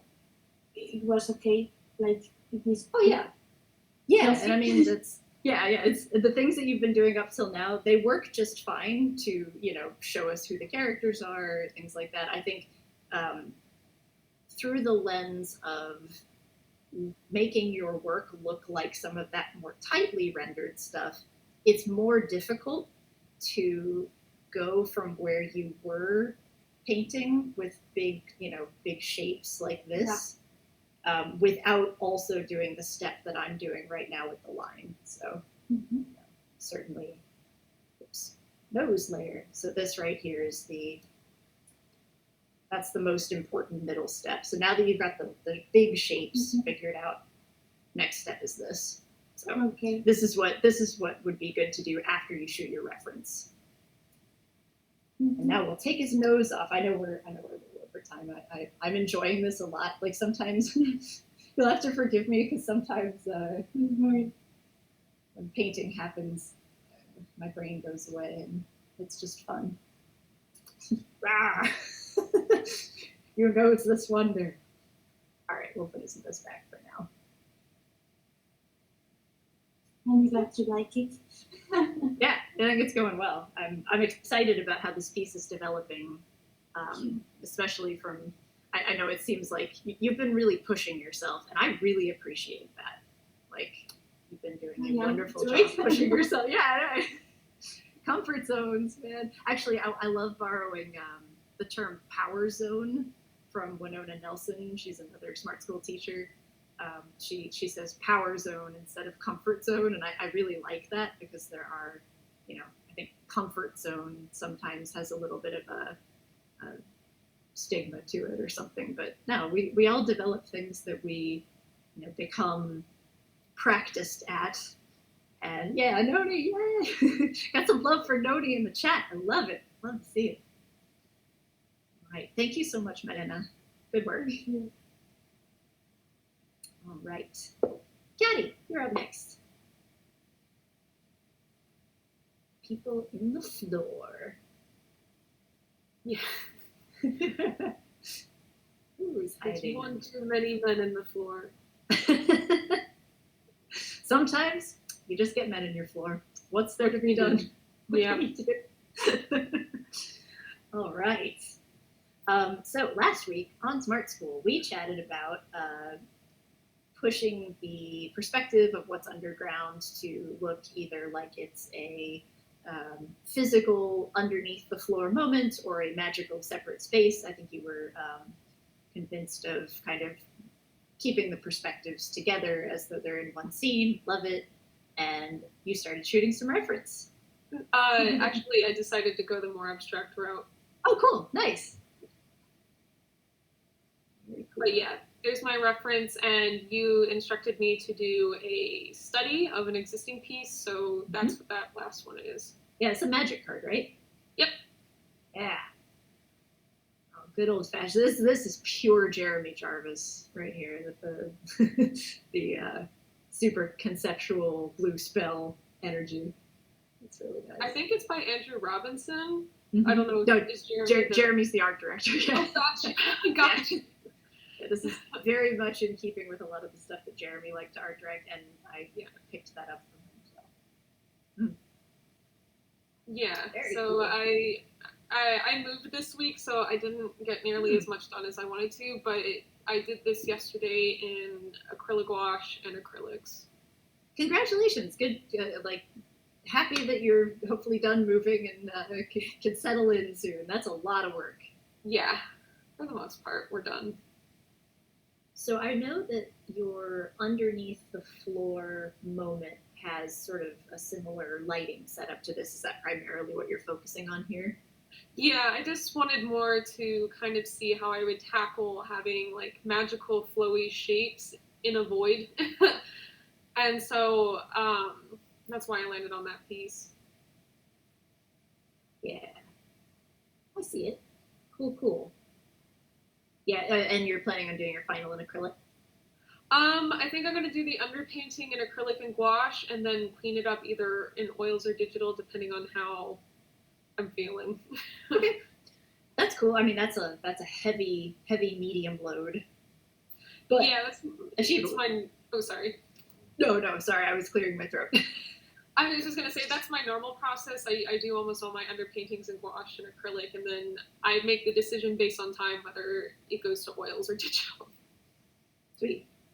Yeah, if, with something like this, looking at the original, the planning for how to keep areas of light really both saturated and light in the value range is super tough with most traditional media, but specifically with like acrylic where it gets really heavy really fast.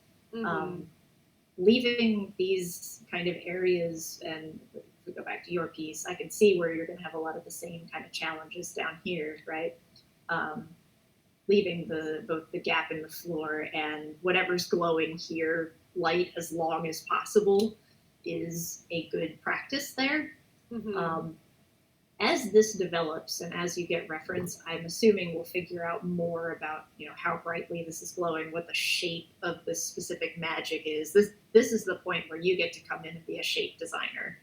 And I feel like the above ground stuff is pretty well designed. Like this is solid. And down here, we're just sort of trying to make it homogenize and match what's up top.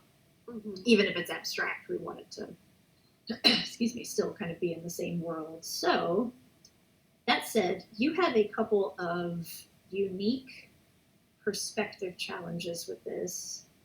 I guess you said you're going for more of the abstract realm, which is cool. Sorry, let me organize my thoughts. I want to quickly maybe start with the reference that you've already shot. Mm-hmm. Are these sort of the leading photos, the pics from a bunch of photos that you took, or just sort of to help get things situated with light just a little bit? Both. Okay, cool. The only concern that I have at this point is how far back are you able to get your camera?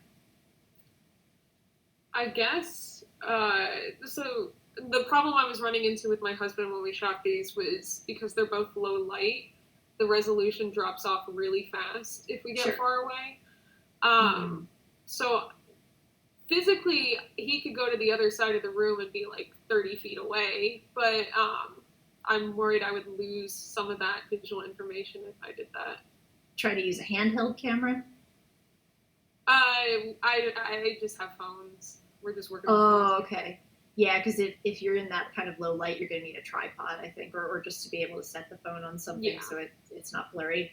The reason that I asked that is that in both of these shots, you have a much more extreme kind of foreshortening on the figures. Okay. Like, you basically have no legs in this photo. Yeah. I'm sorry. It's like, I think that especially if you're not going for the same perspective, that might start tripping you up if this reference is more than just like, oh, lighting on the fabric and things like that. I would want you to be able to get a shot of both figures from a much more neutral, sort of less distorted place. Mm-hmm. Even if that means, changing the light just a little bit for your room conditions in your camera. Okay. Here's the same kind of thing. Like, you have this beautiful, like we talked about this last time, how the sort of arch of the back and the way that the tile is being tucked into the chest. Like, I would be sad to lose that, I think, at this point. And this is, again, coming back to, like, the artist making the choices versus the reference making the choices. You've already made some really good choices here, and I would want to, not deviate too far from the design that you've already put into this. Mm-hmm. Whereas down here, there's a little bit more flexibility. This was a little bit looser. Like, I have a feeling that you can act a little bit more in your reference photos and sort of get a feeling for how this pose is working. Explain to me what the action is here, because it looks like there's magic being cast on the door, right? Yeah, he's trying to unlock this iron door.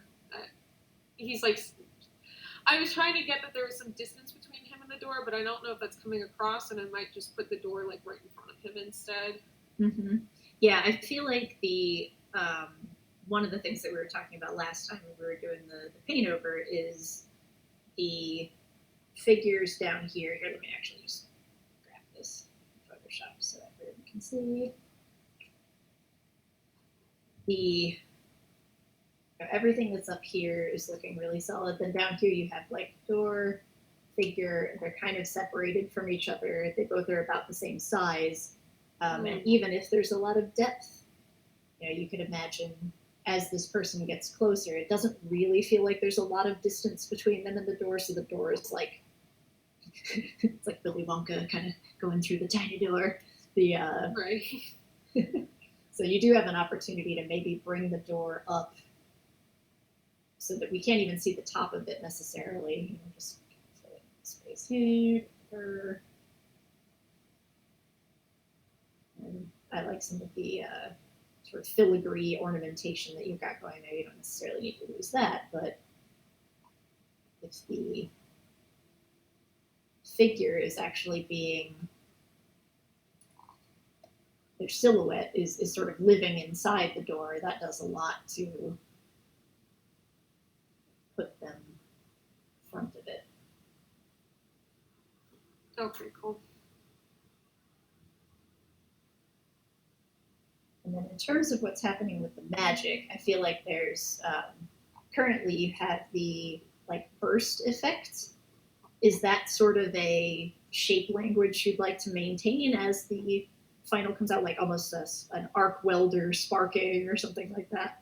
I was thinking more like a lens glint or something like that, but it's just visual shorthand in the thumbnail. It doesn't necessarily have to stay. Cool. Yay, options.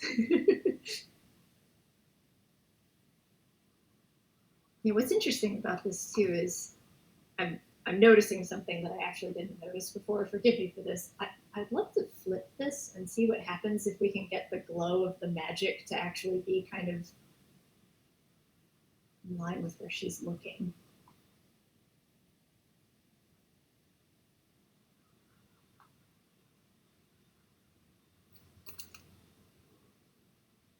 Although I guess she's looking down at the character, right? So maybe that's not.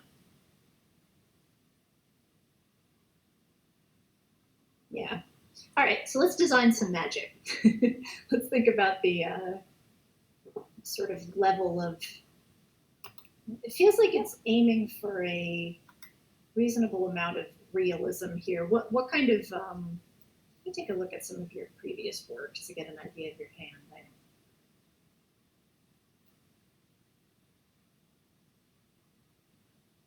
Oh wait, your week one folder's no longer here. Okay. My website's just catherinesouza.art. I can Nice. pop it in the chat.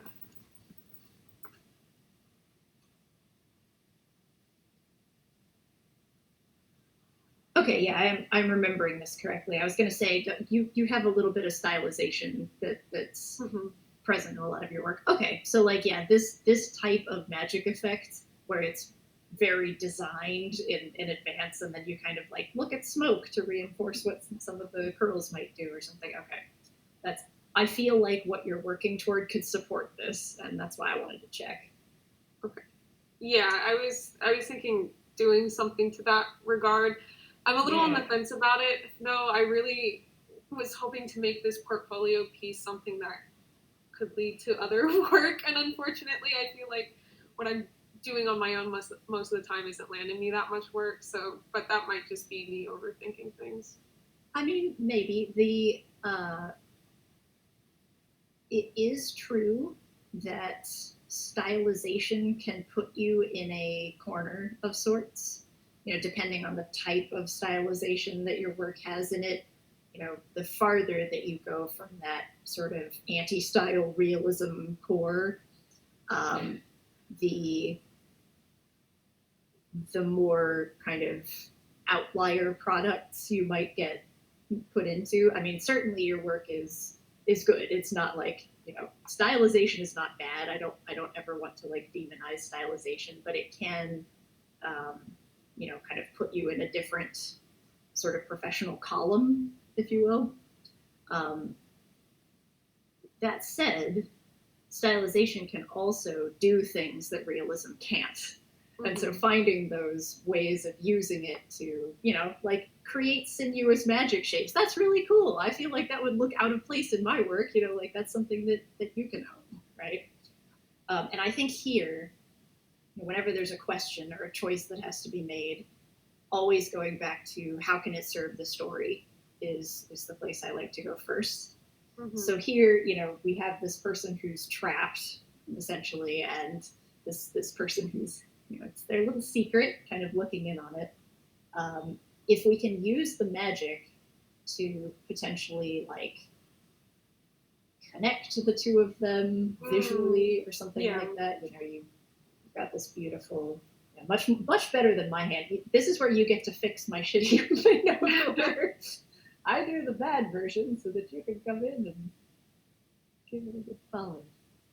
But the idea that this character is kind of trying to escape and that this other one is looking in on it, it's possible that, you know, you get to use that, again, line, that shape as a way of creating a relationship. Yeah, it's a good idea.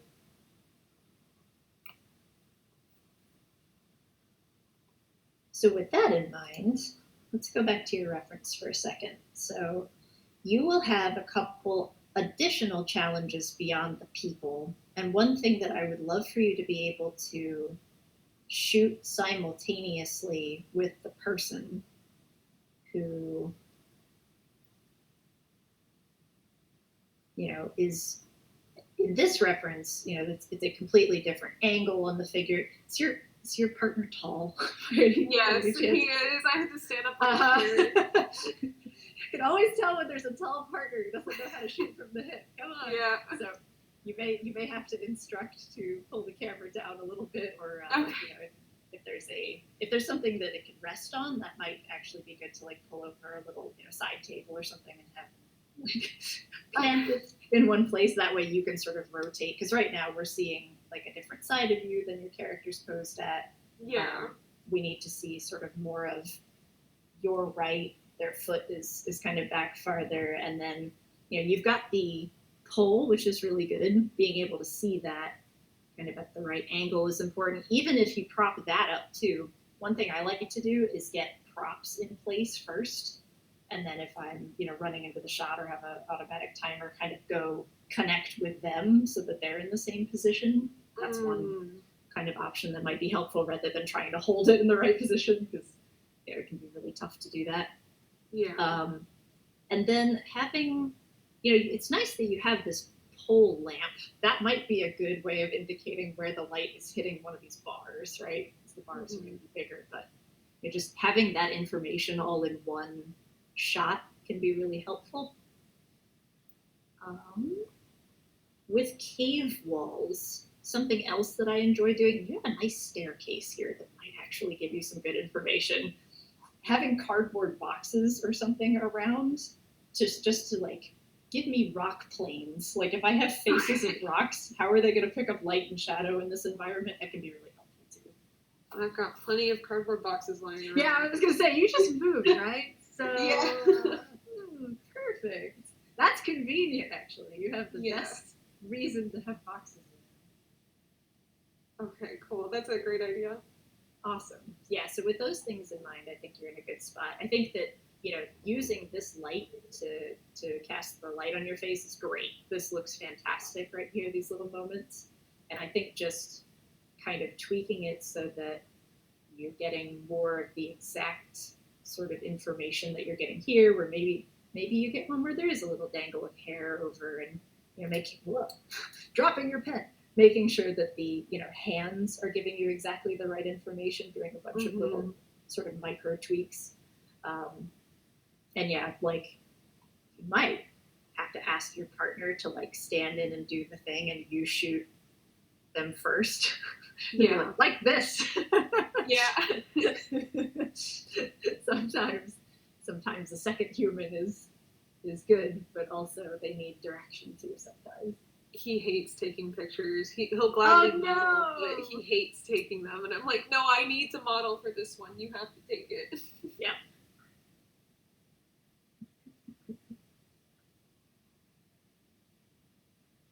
Well, hopefully he'll survive.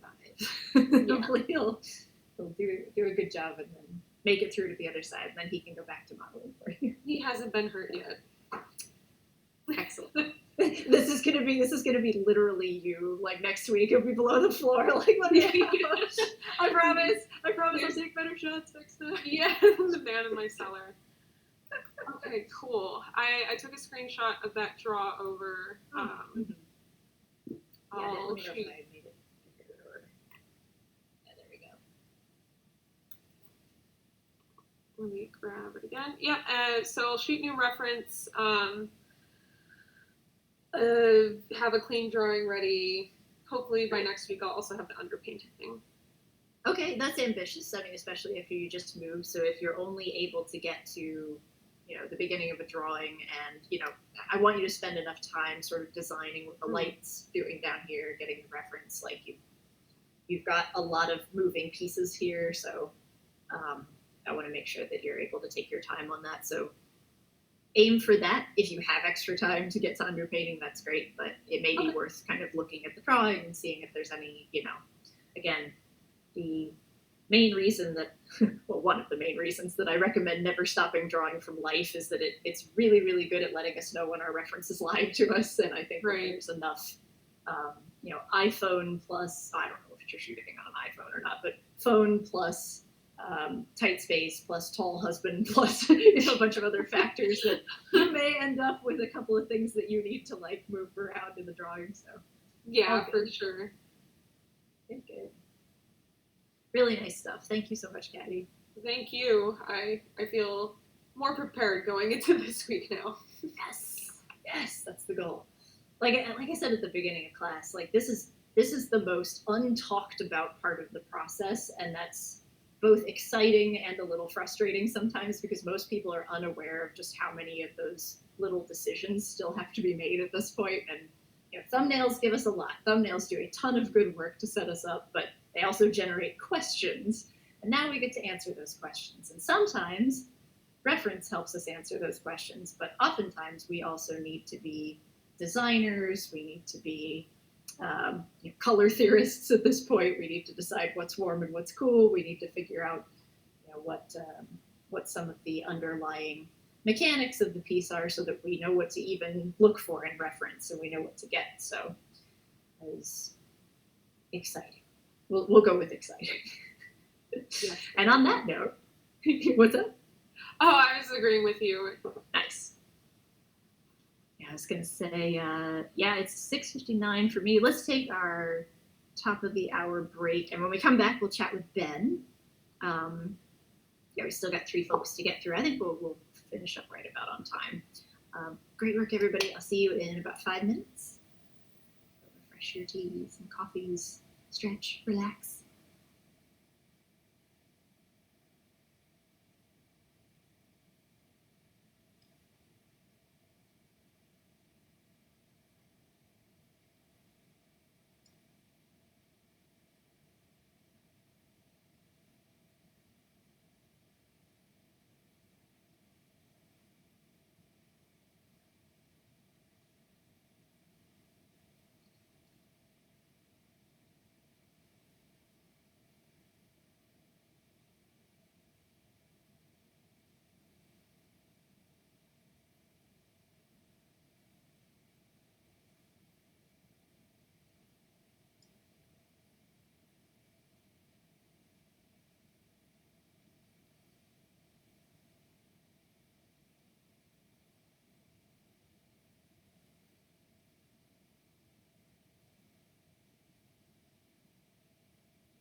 Stretching.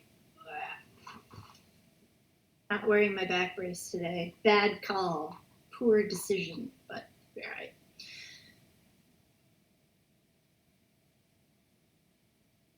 A couple of good notes in chat. Hey, Ben. I was just reading your comments about using extra reference for life. That's honestly, that's not wrong. To respond to Teresa's comment real quick, WotC did just raise their rates by 25% for Magic cards, which is a lovely bit of news. I know learned about that last week, so that was nice to hear. It's about time, but good on them for campaigning for it. It is definitely reference shooting is part of the work.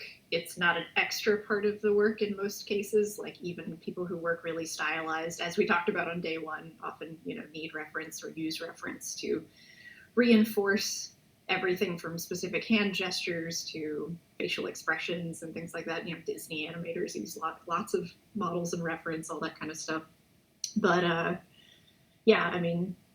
finding time for it and getting highly specific with it is always going to bring just that little bit of extra realism, that extra cast shadow off a buckle that you couldn't imagine was there, or the little torn piece of linen on someone's cape or something. Like there's always moments you discover using reference that can surprise you. Excuse me, I made the mistake of eating on break. That was a bad move. Just letting you know, I'm kind of a zombie this week. I've been sick I'm so sorry. the last few days, and I am out flying in the morning. So after my turn, I have to pack. Yeah, let's take it easy on you. Also, I apologize. Last week, I remember you asking me to save out my paint over of your piece, and then the minute class ended, I accidentally closed it. I'm like, I did screenshot it just in Okay, case. good. I'm sorry about that. Yeah. I am a forgetful one at times. And then call it whenever you need to. Like if this is running long or whatever, we don't need to go the whole 18 minutes if you're feeling unwell. Ooh,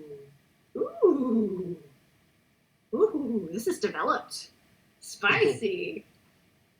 Well, even if you've been feeling sick, I wouldn't know it by looking at this. Oh, thanks. All right, let's see what we got here. So, I feel like, this is at a place where the choices are really starting to come together and shine. You've answered a lot of the questions that we had last week, where, how is the sapling kind of growing out? I love the cleft in the tree, like it's been chopped there, the axe cleft, and how, now your character is actually like filling that space, kind of adding to the pie chart of the tree in a way. Like the 1% sliver, it was your ulna the whole time. But definitely a more caring gesture, sort of wrapping them around this way. I expect that you will be able to find tree stump reference with relative ease, and the shape design of the new growth is looking nice. The sort of vines that are coming up here, is that sort of a magical effect or meant to be more of a physical? They're still kind of a throwback to the original Giving Tree, just kind of like moving its vines around to swing on and stuff. So they're kind of magical, I guess. It's sentient. Okay, yeah. With the shape design of each of those individual fronds, I know in past semesters we've had a lot of, I think, good discussion, fruitful discussion about the potentiometer sort of knob turn between stylized or graphic design and realism, right? And how your work falls on a spectrum somewhere between those, and how much do you want to lean into design, how much do you want to lean into realism. This piece to me so far feels like it's tipping toward the realism side of the spectrum, with the exception of those vines. And so this is, again, I'll channel my inner Jeremy Jarvis and his sort of feedback to me on a previous thing of like, this is sort of existing between two worlds. I want you to pick a direction. So when it comes to the tendrils, I feel like the easiest move to make would be just finding vines in nature that have a curl to them and sort of using those to figure out how to taper exactly into a slightly more natural maybe feeling, or maybe it's just a matter of curling them in a way that, you know, isn't quite so flat to the viewer. Like we have these S curves with spirals and things like that. If we imagine that, but, you know, curving around the back of the tree, Right. you know, and sort of snaking around this way, almost like smoke or something. Maybe even smoke is a good analog for this. Yeah. I feel like that would just, that plus them adhering to, you know, casting shadows and doing all the stuff that things do in natural lighting. I feel like that's the one outlier thing here. And with that in mind, I'm happy for you to kind of continue developing this.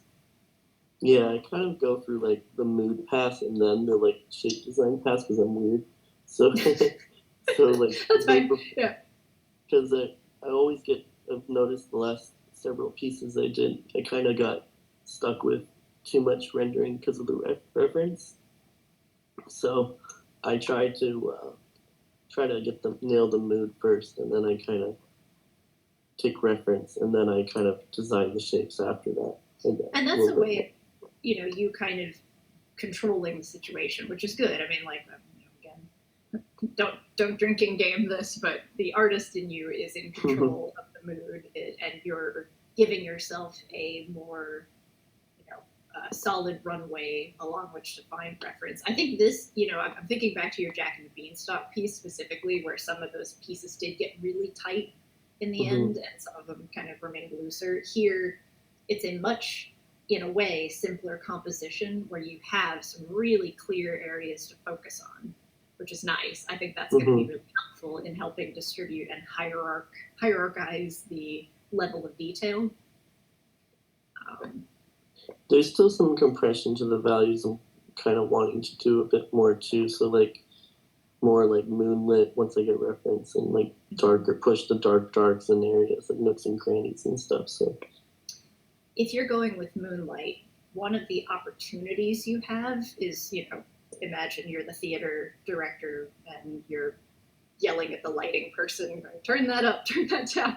If you take the pure neutral white moonbeam on the stage and crank it all the way up and give yourself a really bright, kind of cool white light on everything, suddenly your sapling is going to cast a shadow.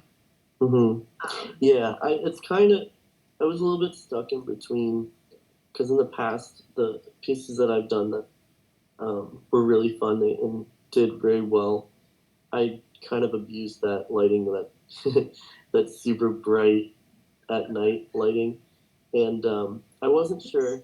Like I'm not sure if I want to do that, but like, but really compress the like background and everything around it, kind of, so that it's really just those areas that are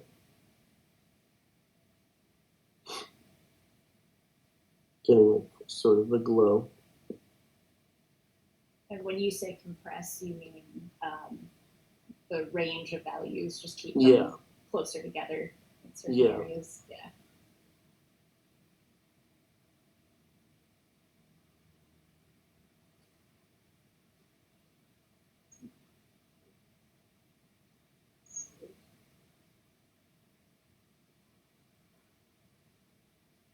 Softer light falling on everything. I think that's it's at least going to get you a nice kind of highlight on the parts that need to show up here.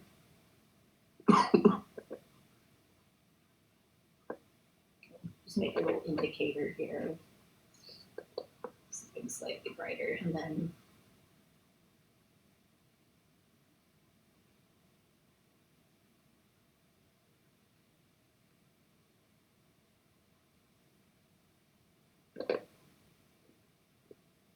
Yeah, it's like just those, like the top of the trunk and the top of the tree and the skeleton. Start to bring those out a little bit more. I think that this is a solid lighting plan for, again, just bringing out what matters in the story. Like, this moment right here. In most of the people's work today, there's a sort of hand connection moment or something that someone is manipulating that is sort of the focal center of the story. And here obviously it's the growth moment. So keeping that moment nicely in focus is helpful here. I'm recarving your tree stump a little bit to match the sort of flat-on perspective we have on the sapling. I kind of wanted to do a few kind of vertical background trees and that are just kind of graphic shapes, but they're very, very secondary kind of. Yeah, I think that's fine. I think that especially because we always talk about what are things remarkable against. You're creating a rhythm in the background, sort of vertical trees. I love your vertical tree rhythms, Ben. This is a nice theme for you. I really want to show you my magic cards that I've done that I haven't gotten to show anybody because I've been really pushing some stuff. I would love to see them. Yeah, I mean, anytime you want to share, that's great. I mean, I know we're talking about your assignment right now, but if you ever want to switch gears into that, that'd be fun. I'd love to see those. Yeah, I have to fly back tomorrow morning, and then I have a day to prep for a convention immediately. I really hope you feel better, man. You sound rough. I'm so sorry that you have to go to class. I'm over the worst of it, and then hopefully I get enough rest for the convention, because then I have 2 days to finish my sketches for Magic Art. So. Recently, my mother apologized to me for sending me to school when I was sick so often because my family had a very strict unless I see you throwing up or a bone is sticking out of you going to school, and my parents have since softened a lot on that. And you sound the kind of sick that my parents would have let me stay home for. So I very much sympathize with how you feel about that, and I hope you feel very much better by the time you have to go to your convention. Thanks. All right, so a couple. Sorry, I cut you off. What were you going to say? Oh no, I think I'm feeling better. Excellent. Full Ben. I wasn't sure on the crop, but I took a frame and kind of zoomed in and out in it. Yeah, I think that you've got options with the crop. You've got croptions, as they say in the biz.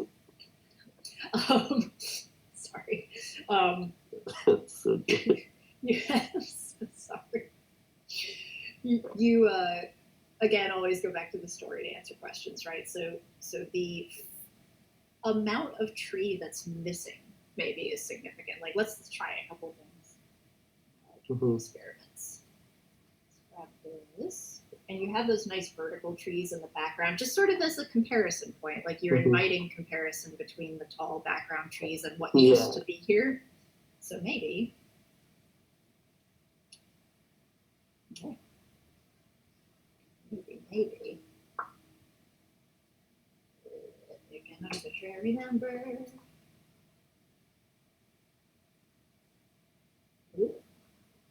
Croptions. I feel like there's still a little bit of compression on the Now that really reminds me of that John Bauer piece with the straight verticals in the background, which I love. Straight verticals always do such a good job of either reading as prison bars or rigidity. I know in your Arthurian King Arthur piece, it's very much about rigid order and believing in the chosen path that everyone must take versus Arthur, who carved his own sword out of a tree. Still a cool idea. I really love that piece, but the size of it is really difficult to print. Oh, that's right. And then my other piece that I did, the other tree, is like really difficult to print too because it's a square. So it's like it's like you didn't go with the sell more prints motto, yeah. I know. this would work though. I think so. I mean, I think we're closing in on book cover ratio. Yeah. Ways. So I'm giving you a couple of little background options here too. Like if we see roots going up, like moonlit roots could be really nice to. Yeah, definitely. Get my hands up there. Yeah. And again, just bring a little bit of that connection into the forest as much as you need or want. Let's try something else.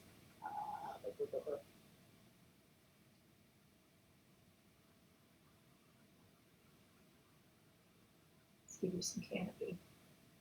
Some nice background counter change just to create a little bit more depth. I was kind of doing like a reverse on them so that the background got darker and the trees got lighter, and then at the bottom the trees got darker and the background got lighter. I like it. I would go even more extreme with that as you progress.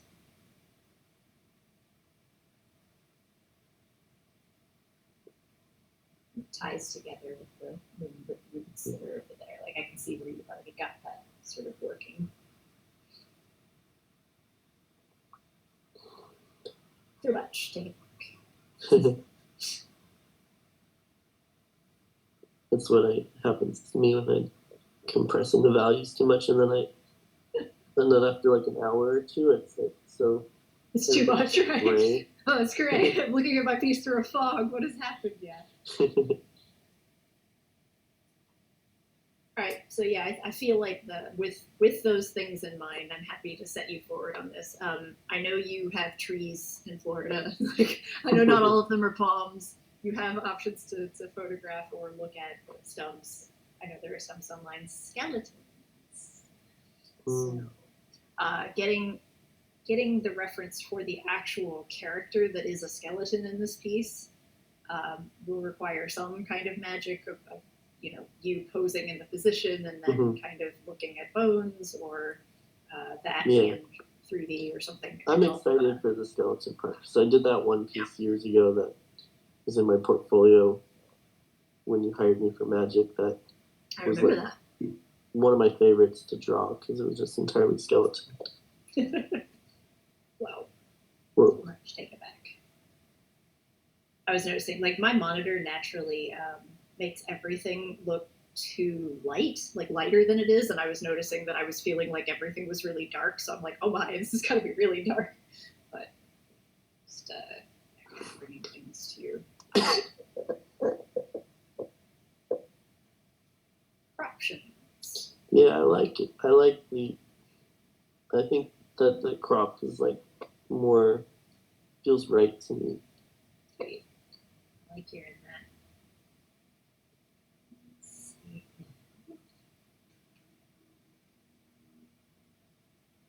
Do a thing. Try to pull a little bit of a sneaky pushing the values slightly lighter just around the sort of vignette area of the figure. This is actually something, so, I work digitally most of the time, and there's always a point right at the end where I kind of reevaluate little, moments and passages where, maybe as I've been rendering, the overall value structure has shifted ever so slightly, and I'll go back and do stuff like this. I'll lighten little areas and kind of pull them out with a mask on the layer and things like that. Just to I'm real picky. I'm so picky about like the tiniest little 5 degrees of value difference.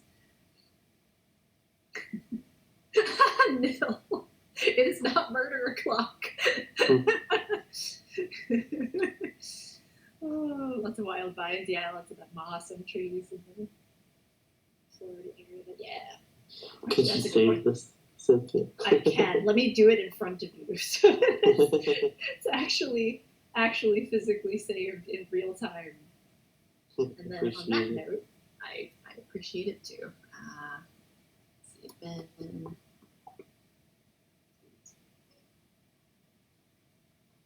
Ben, all right, I'll drop that in your Dropbox after class. Thank you. You're very welcome. Oh, we have 36 seconds left. Look at that. Such time, very seconds. All right, feel better too, by the way. I will use the last few seconds to tell you to feel better. Thanks. I appreciate it. All right, moving right along. Caitlin, you are next. Hello. Hello. All right, Dwarf Stone. Ooh, I did not see these earlier. I'm excited to take a look at this. Right. This is one of those maquettes that took way longer than I intended it to, and my Wow. partner came into the room and he was like, "What is that?" That's great. I love confusing partners. Exactly. Confused partners are good. That's great. I love the Christmas light, sort of like the twinkle light adaptation to the Oh, R. Yeah, Like, that's this like weird pulley light. It was like an impulse nice. buy, and it's been my source of like magic for anything that needs like a singular light. Mhm. Yeah, it's really dumb, but it works really well. Clearly not, because yeah, I think using a bunch of little tiny lights or a single little tiny light has so much use. Like just like with the handheld lights or people that use their phone to cast glows on Yeah. things, you can get that little point light that Yeah, sometimes no, you just need it. I actually kind of discovered that I use it a lot in various illustrations. So, yeah, totally worth it. I wish I could advise where to get it, but it's just this like cheap little thing. What did you call it? A pulley light? Yeah, it's like I think it's some type of like it's supposed to be funny, like it's like a dangling, like it has like a pole and it lights up. It looks like a light bulb. I I couldn't tell you what it's really truly intended for. Well, we now know what its real use is. That's what This I is use it clearly the best use. All right, so I'm gonna open up this is your sketch from last week, yeah. Right. Cool. I appreciate you putting that in folder. And a lot of these like reference photos have clarified and simultaneously given me more options, as you were kind of saying with other people. Always. Really, I like the angle of the stairs, but it also leaves like a lot of room in some of my favorite angles where there's just nothing. Which can be okay. So we're doing the little crop-tions with Ben's piece, right? Like Right. sometimes empty space can be meaningful, but we always want to make sure it is meaningful. And Yeah, certainly with Gimli in this specific moment, I could, if I was, tasked to stand in front of a wall and discuss to executives why I made a choice to add negative space, what I would tell them is that in a moment of grief, you are empty except for the thing that's directly in front of you. And we are experiencing that moment with Gimli or something like that. I am making shit up. Sometimes. be a shaped Dorito of void, basically. Well, one of the nice things, so your rough sketch is still pretty loose. It's unresolved in a way that gives you options, right? Right. And you have a lot of much clearer lighting information sort of on this in the diorama. You have different angles that you're able to take because you built this in such a way that you can get under it. So you can kind of be at worm's eye view looking up, which is, I think, really great. We're looking at this monument that Gimli has climbed to. And I feel like that was also important to the story where, here where there's, just ground level, almost like we're sort of walking up, we could just, pat Gimli on the back and be like, there, dwarf brother, or whatever. I feel like this is a lonelier moment than that, and we kind of don't want to be on the same ground plane as Gimli, maybe. So Yeah, I liked the dais idea a lot, and my initial thought was to like kind of garnish it with like, I don't know, more like decor, and then I had to kind of stop myself because like it was like adding things and kind of like visually complicating something that I had already figured to be like simple. Like I was kind of over complicating the moment with. Here's how I would think about that. So remember earlier in the night we were talking about Danny's Pinocchio reference and how there was a lot going on in the water, right? And so some of the reference was just really visually noisy, even though it was giving bits of really, really good information. And now, it's Danny's job to sort of pick out which of those moments works best with the piece. I don't think it's necessarily a bad thing to add additional notes, but they have to be intentional. And here's what I'm missing from these is you mentioned this, canopy, sort of cathedral-like canopy above the setting. There are a couple of potential challenges that I can predict with that shape and the shape of the sort of domed pillar, monument, what's the right word to use for the stone? Stone? Cairn, henge, I think pillar, yeah. That's pillar, but Pillar, that'll work. kind Yeah, of made it a standing stone. I don't know. standing stone, yeah. Rock. The Rock. Dwayne the Dwarf Johnson. Dwarf the Rock Johnson. There we go. Nice. Got there. So the one thing that the one thing that I would love to see as I'm working on this and love to get a read on, like if this was my piece, I would love to see that dome of trees creating cathedral shape doesn't compete with the shape of the stone or is used in a way that accentuates it in a certain way. Like it's really easy with something like this to end up with, I'll draw directly over your reference because that'll make things easier. It's easy to make something that accidentally sort of becomes this, and then you have this almost like claustrophobic sort of shape around this thing, which is, standing alone. So something that you could do is if you have, sticks in your yard or something that are slightly curved, you basically just want to get the big shapes. So even strips of cardboard or something that you can use to make, cathedral arches or something like that behind this figure and see how they overlap and see where they should cross up top to not compete with your figure. Or it's possible you get a bunch of information on the shape and realize, like, I kind of want the piece to be emptier than that. Like, maybe this is too far. I think that it's a good idea. I think it's definitely worth pursuing because I think having the nature reflect the sort of church-like solemnity of the moment is really cool. I think it reinforces the story very well. Definitely. Yeah, I paused with the trees because, like, I tend to go really extra on these dioramas, basically, which is always beneficial to the illustration. But I was trying to nail down the trees that, they weren't going to be intrusive. And, like, in my original sketch there, we were still kind of on the ground as opposed to, like, on the dais at that point. So right. It Changing has the changed angle will change everything. Bit. Yeah. So I'm adapting. So let's say, for the sake of argument, hypothetically, because I think this is helpful to talk about, sometimes when I shoot reference, I realize that, like, something I've planned for just doesn't work. Like, I've planned some anatomy just very crazily wrong, or, maybe a thing that I thought was cool is actually confusing or something like that. Sometimes going back to the idea and the goal that tactic was trying to solve for can be really helpful in kind of reformatting. So what if, for example, we have this new standing stone, and I'll kind of give us a little bit of a carve out here. It's got light behind it, which is cool. That directly from the source. The lighting scenario is obviously very different in your reference to, and I want to talk about that in a minute, but we'll address that. When I was like kind of playing around on Procreate just with lighting and altering the reference.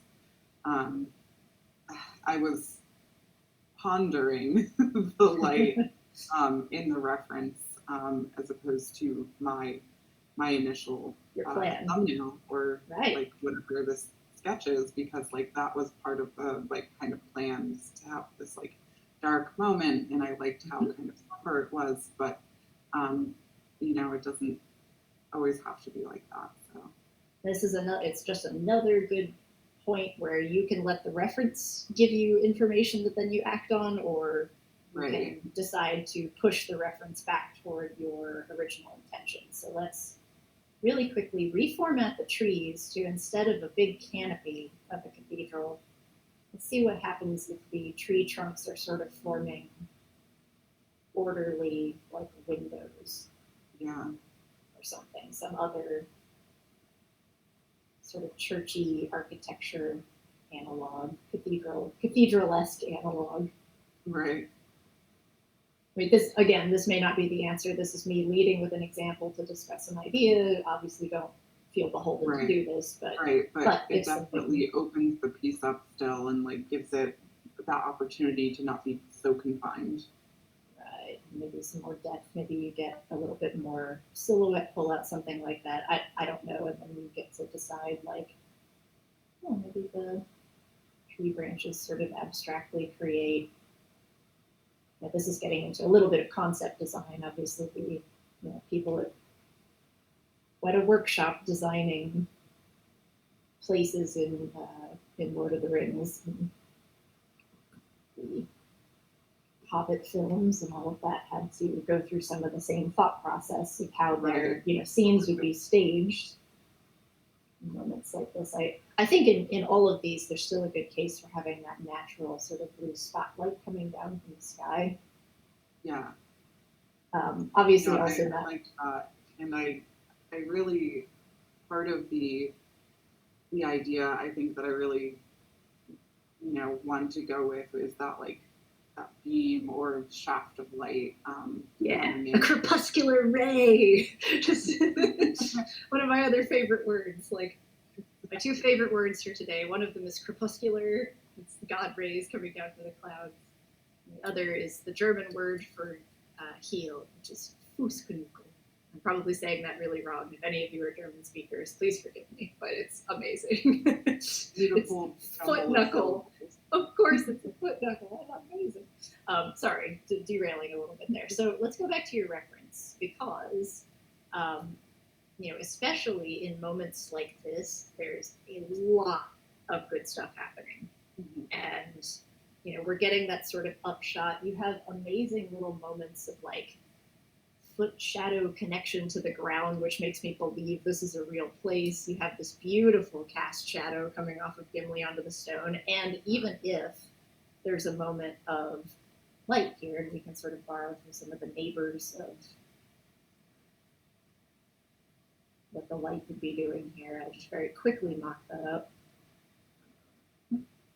Fill in the That was one shadow of the things I was playing around with, and I kind of came to the same conclusion that like maybe the light is just above his hand. That way we still get all of that shot, like that nice, beautiful shadow reference, and it still kind of applies. Yeah. I think something like this works great. You have a couple of the biggest two differences with these references, with all of these references and your original plan. Mostly it's lighting. I mean, you have the same direction generally of lighting, but there's so much ambient, sort of light filling in. Really shot outside or next to a window. Well, the evil windows were giving me a lot of light source. The windows. So, yeah, I put it in a box. And then I cut holes in the box to put my light through so that I would That's get smart. those rays. In my crazy town of like trying to get the perfect shot. And it was still, like at the end of the day, I could not help but get that ambient light coming. I just couldn't get darkness and, the shafts of light. Like it just couldn't be done. Which is like, it's still okay because I don't necessarily mind what's happening, but also, like I was playing around with that right hand side being much darker in kind of like my mock-up. So what I want to do is actually color correct your reference and do some stuff to it to see if we can actually simulate something closer to what's going on over here with what you already have. And I think with a couple of quick strokes of the old filters, I gave it a quick hue saturation to take the yellow out of it, right? Okay. So we're left with the green and the blues and and all of the sort of colors that exist in your picture, as well as neutrals, which are sort of now reading as warmer tones, right? I would probably think about, so the stone is a little bit darker at the bottom. This may be moot. You may want to keep the stone lighter, actually, because Gimli's silhouette looks so nice against it, but we'll put a little more darkness on. Yeah, that is exactly what I was doing before class, is just like playing around with one of these, and Nice. I ended up doing that. Just like a shade darker like that helps the narrative quite a bit. I think so too. Yeah, I think that plus, you know what? Why reinvent the wheel? Let's just borrow exactly what you have. Yeah. Again, we're doing opportunity pass, so we'll just borrow from existing material and give it the old. Let's quickly fill this in.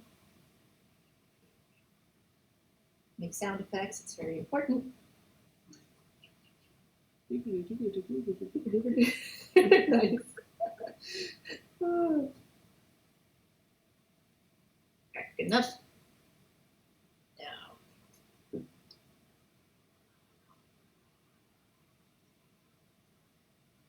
delete the mask kind of just around this. Our vines there.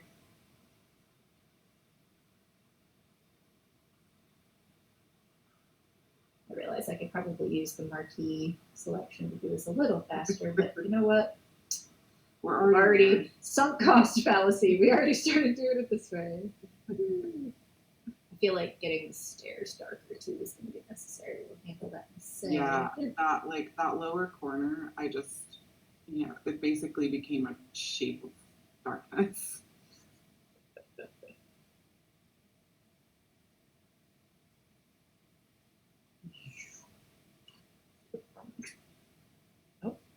Okay. X. Delete. Thank you. Yeah, Right. that's cool. That should be one person that turns too much. Let's start to lose information, so we'll forgo that. Let's add multiply layer.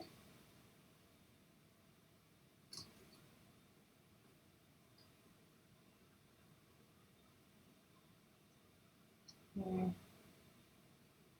Suddenly, that reference is looking a lot like your piece. Yeah, absolutely. No, that's awesome. That's a really good question, Neil. Actually, I appreciate you putting that in the chat. What about the scale of Gimli? Yeah, that was actually like one of my frustrations, because I actually tried to make the maquette larger, but it was becoming quite unstable. I feel like it's fine. I mean, obviously, this is also a place where you have a lot of leeway with. I also, in the the little reference pack that I have in the folder, I do have another a mannequin just to place the size, and whether or not I liked that better and it was staying truer to what I had before. Or giving you better shadow information, because again, this is drinking game cast shadows. You're going to have a lot of right. So I do have both kind of both designs there.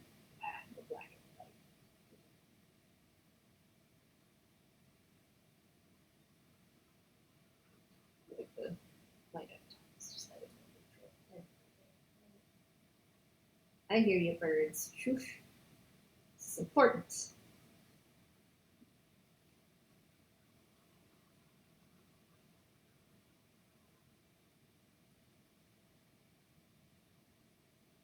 Vine design.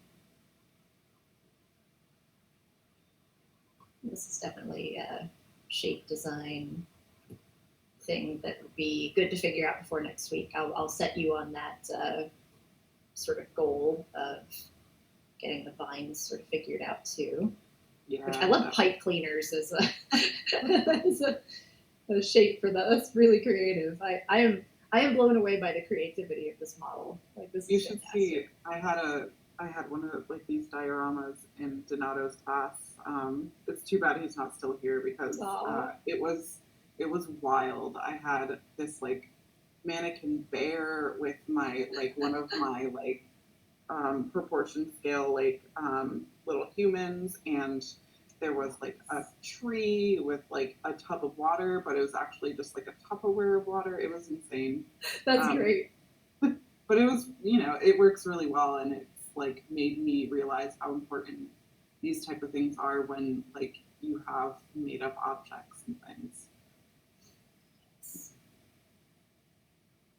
All right, I don't think too much here, but you get the point. Like I think you're in a good spot to start. You know, maybe reshoot a couple more things. Again, you also have the close lens thing. It's doing less of a distortion because you are using scale figures, so you can get away with it a little bit more. But the, you know, intensity of the size of the stairs and stuff, it may be worth, you know, backing up a tiny bit and seeing if that changes things. But I mean, you also have a big old rock to shape.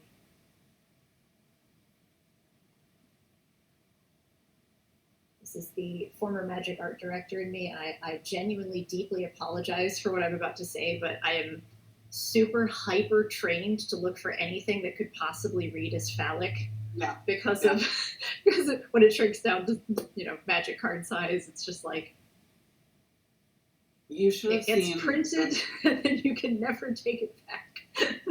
You should have seen this thing when it didn't have its face. Even after it had its face, it was just like it just started off phallic and it didn't stop. You know what? So are standing stones, to be super fair. Like, what is a henge really, if not just a bunch of leaning shapes, you know? To your point, though, I was going to square it off, or it looks like kind of like I have a bunch of reference of standing stones to like just give it some more shape, like according to that type of environment. I completely trust you, and also, you've already squared it off over here and stuff. So I mean, you can shift the scale, the size, and everything. But even with just minimal tweaking, we've got this to a place where the reference that you're shooting, kind of like indoors in window light and everything, is already reading a lot more like your intended piece. So, good stuff. For the really quickly, we'll just throw the. There we go. And now we're done. All right. I'll stop painting at this because I'll sort of get tunnel visioned and lost if I go too long. So thank you so much, Caitlin. You're in a good spot. Looking forward to what you do next week. And I think at this point, you know, you are in a position where you probably will be ready to start throwing down lines soon. Really quickly, what medium are you working with? Most of the time it's oil. It's oil. Okay, that's what I thought I was going to say. I don't remember you being fully digital, so okay. No, most of my digital work is more conceptual. Cool. Or like at this stage. Or planning stuff, I think most of the oil painters I know work that way these days. Yeah, no, it's so much easier. Like I loved when programs like Procreate came out. I was just like, I can paint on the screen, but I can move it. I have undo. I have undo that doesn't smell like turpentine. Exactly. Thank you, Caitlin. Appreciate it. And thank you all for waiting. We're almost to the end of class, but not before lucky last. We have Dan. Let's talk about dragons.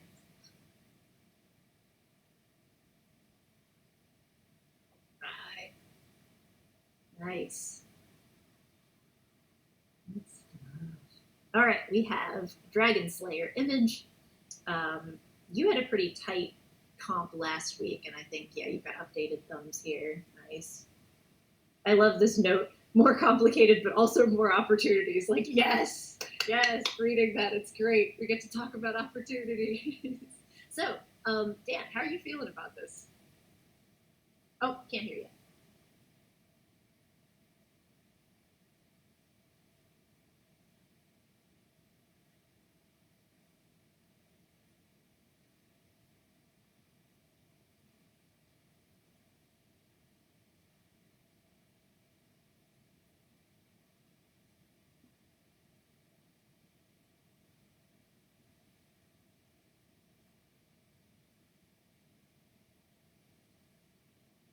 Hello?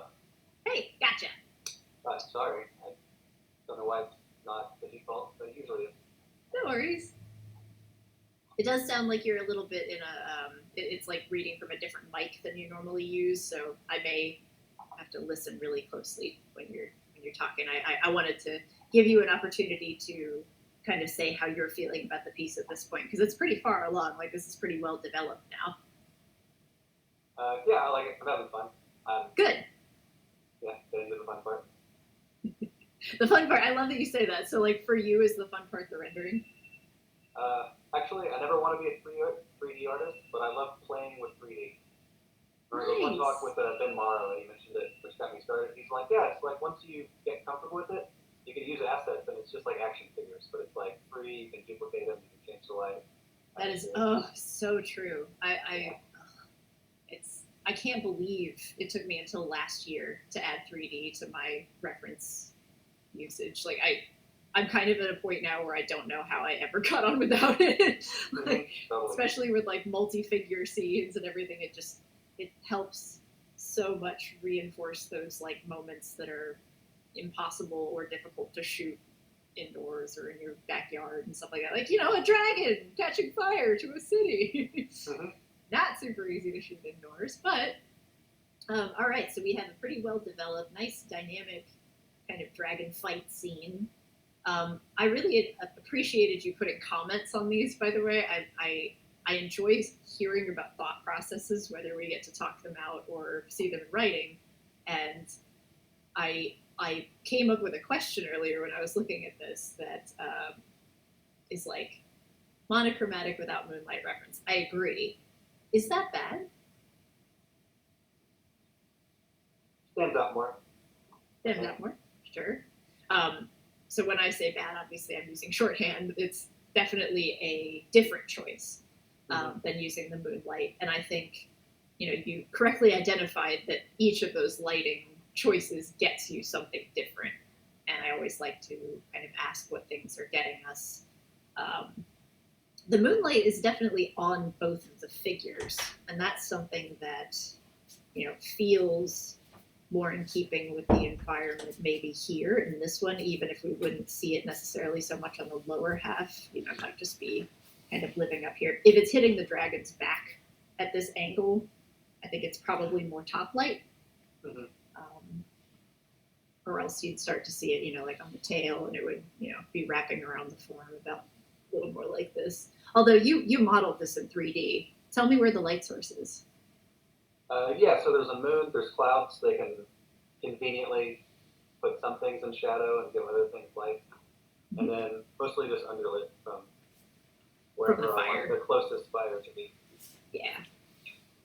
Just looking good. I also like how you've got the different roof references in here. I thought this was great. This is something that, you're kind of having to be a little bit of an architectural designer here too, with the type of roofs that you're going for. And I love how you've, recrafted this to sort of be like burned out a little bit so that you're seeing the skeleton of the house. And, yeah, it brings a little bit more of that precarious sort of like, this person could die any moment feeling to it. So that's cool. All right. Oddball question. What makes your hero different from every other hero that's fought a dragon? He should lose, but he's not gonna. Based on this. So, okay, to that point, is he really sure of himself, or really like afraid? I would figure he's accepting death. Like he's not expecting to live past this. Okay. Ooh, okay. I like self-sacrificing. Yeah, that's right. Nice. Okay. I would, as the final kind of tweak to the choices made here, love the sort of, dragon shapes, roof designs, all that stuff. With the archer's pose, as you're finalizing your reference for it, consider maybe how they're shooting the dragon, and this is the only reason that I asked that question, like this could be almost like a leap off of that point of the roof. If this is like all or nothing, I'm jumping into the flames, but when I do, I'm taking out the monster who lit them, or something like that.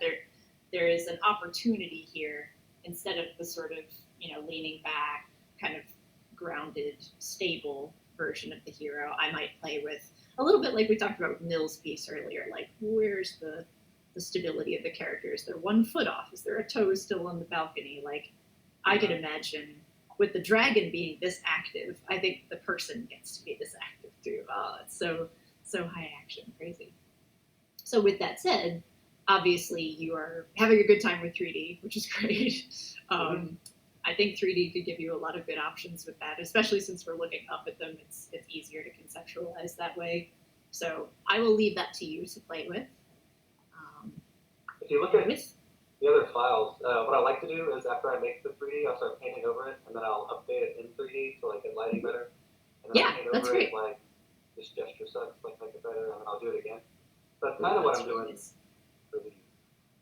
That's cool. I mean, I just was painting over the reference with Caitlin, the sort of back and forth of like, hang on, how can I get my reference to work better for me? I think that's really smart because you're kind of going in and forcing the reference to do what you want it to do, and that is a good thing to build into the process, I think. Also, you're loving some of this shape design on the one called Bigger Dragon. Like, what if I just double the size or put it in the same spot, like on camera? Spikes definitely add more threatening look too. That's cool.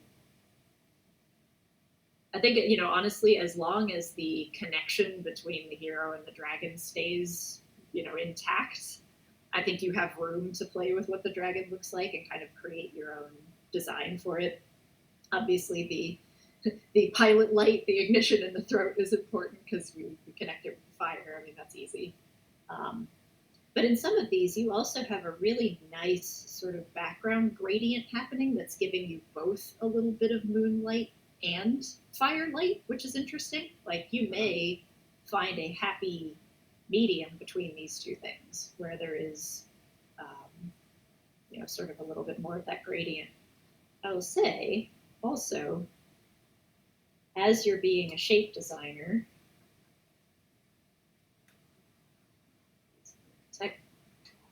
it could also be worth using some of the far background smoke to, we'll just use the one down here. It's an example. You could create additional, movement through the piece with sort of trails of smoke, for lack of a better word. Or sort of, use them to bring forward the silhouette of the dragon or something like that, as needed. I mean, I don't think what I'm doing is great, but if you find that you need something to come forward in the composition, I think you have free smoke, basically.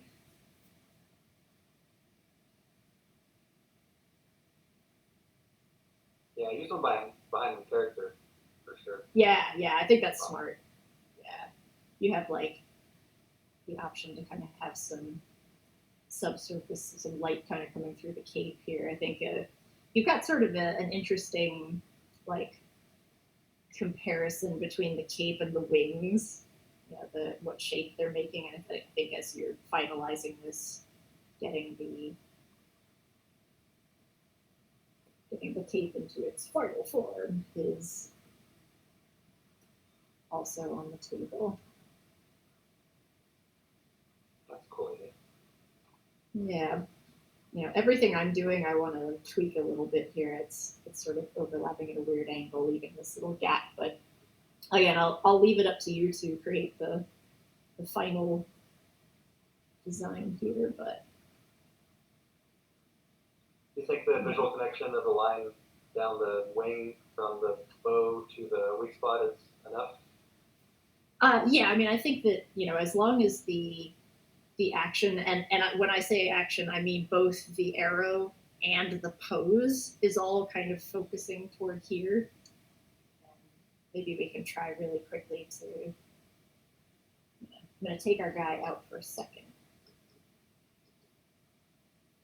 just to see if we can like gesture in a leaping pose. And I'm definitely not a person who typically does action, so this may look hilarious at first.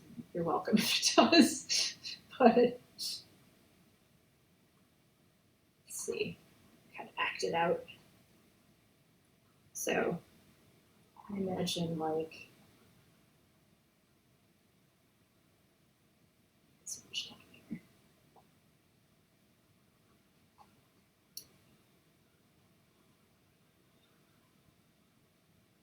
So arm here, under the chin, head back, chest. This.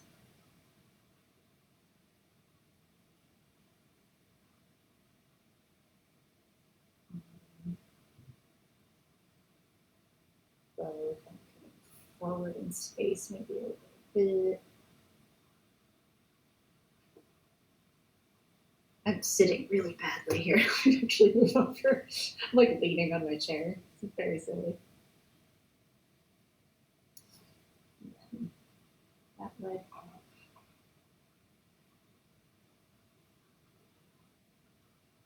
Put this there. Let's move up a little bit. Shrink down.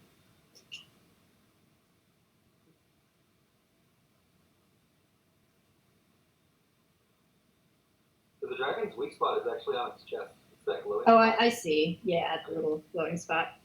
That's interesting.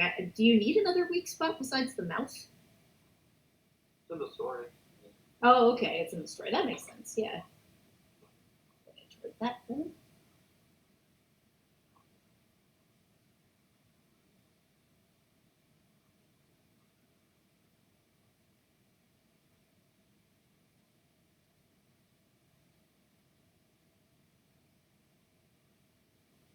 Now.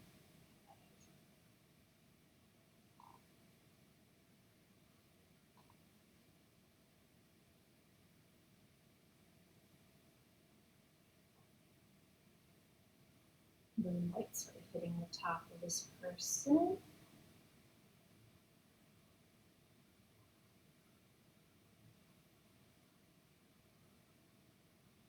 Firelight underneath. The thing where you turn the whole character into an arrow. Yeah, Right? yeah, exactly. Yep, Right. with the cape, the leg position, all that stuff can kind of work together to.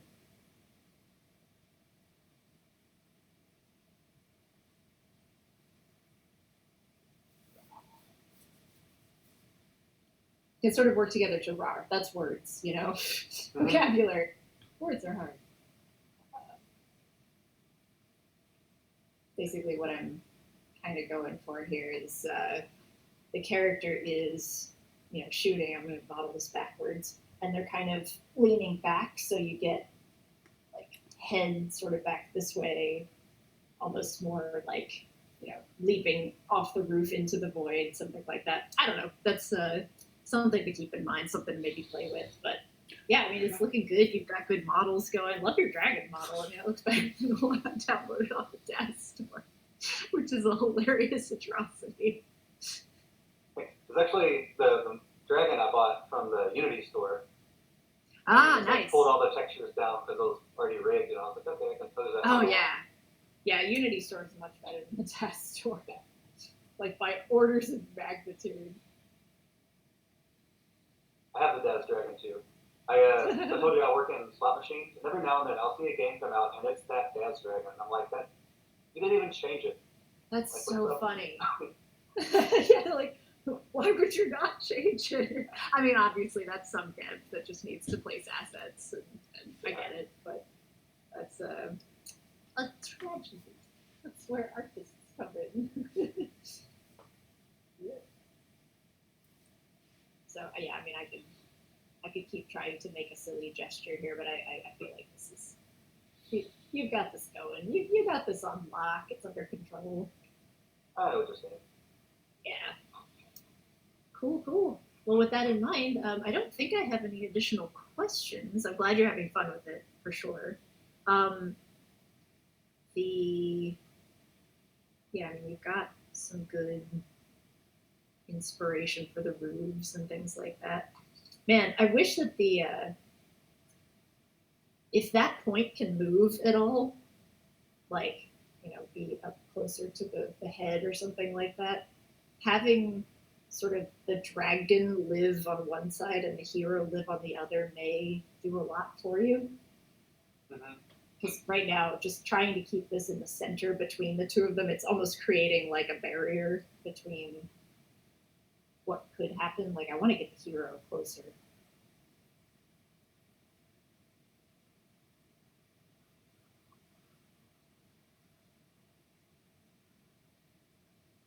Sorry, I realized I just said I was done and then kept talking. That's rude. I apologize. But yeah,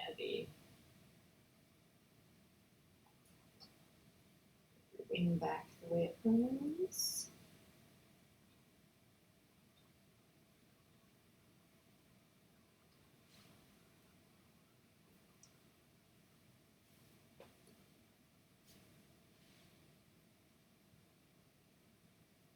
Yeah, he is so screwed. yeah, exactly. Correct. A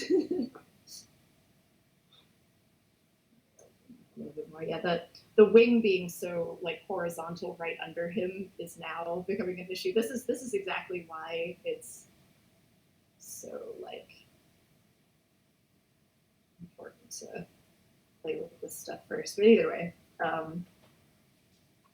I feel like if you're able to get the two of them more connected, or at least, in your, maybe it's this one, maybe you end up going with the more, pushed back stuff. I think that would do a lot to help keep the hero sort of in a good silhouette. That maybe I'm losing a little here because there's no smoke. Yeah, getting the hero to sort of jump closer to the dragon might be cool. Anyway, I'm happy if you're happy. Yeah, totally. Great. Much more self-sacrificing. Yeah, exactly, Teresa. All right, we've run 7 minutes over. I want to be respectful of all of your times this evening. Thank you again for all of your hard work and joining me here today. I'm really excited for next Tuesday to see what you guys have been working on and get up to this week. Really quickly, I'm going to put the slides from that reference presentation last week in Dropbox after class. I realized I also forgot to do that, and someone in class yesterday reminded me, especially for the kind of buying list. I feel like a lot of people in here already have everything on that list, but just in case you want to download that, that's great. And let's quickly roll for turn order next week. And if anyone needs me to roll for them, that is fine. Oh, there's my dice. 19 for Ben. All right, go in reverse. That one. Nice, Bill. 15, Caitlin. Oh, nat 20 for Kenny. Nice. I think someone's going first. Danny. 6 for Anna Bean. Don't have dice, no worries. Let's do this legitimately. Oh, that's cocked in the middle. 11. All right. Sweet. Roll for Dan. Yep.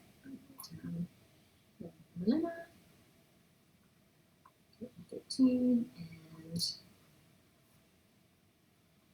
Dan gets 16. All right.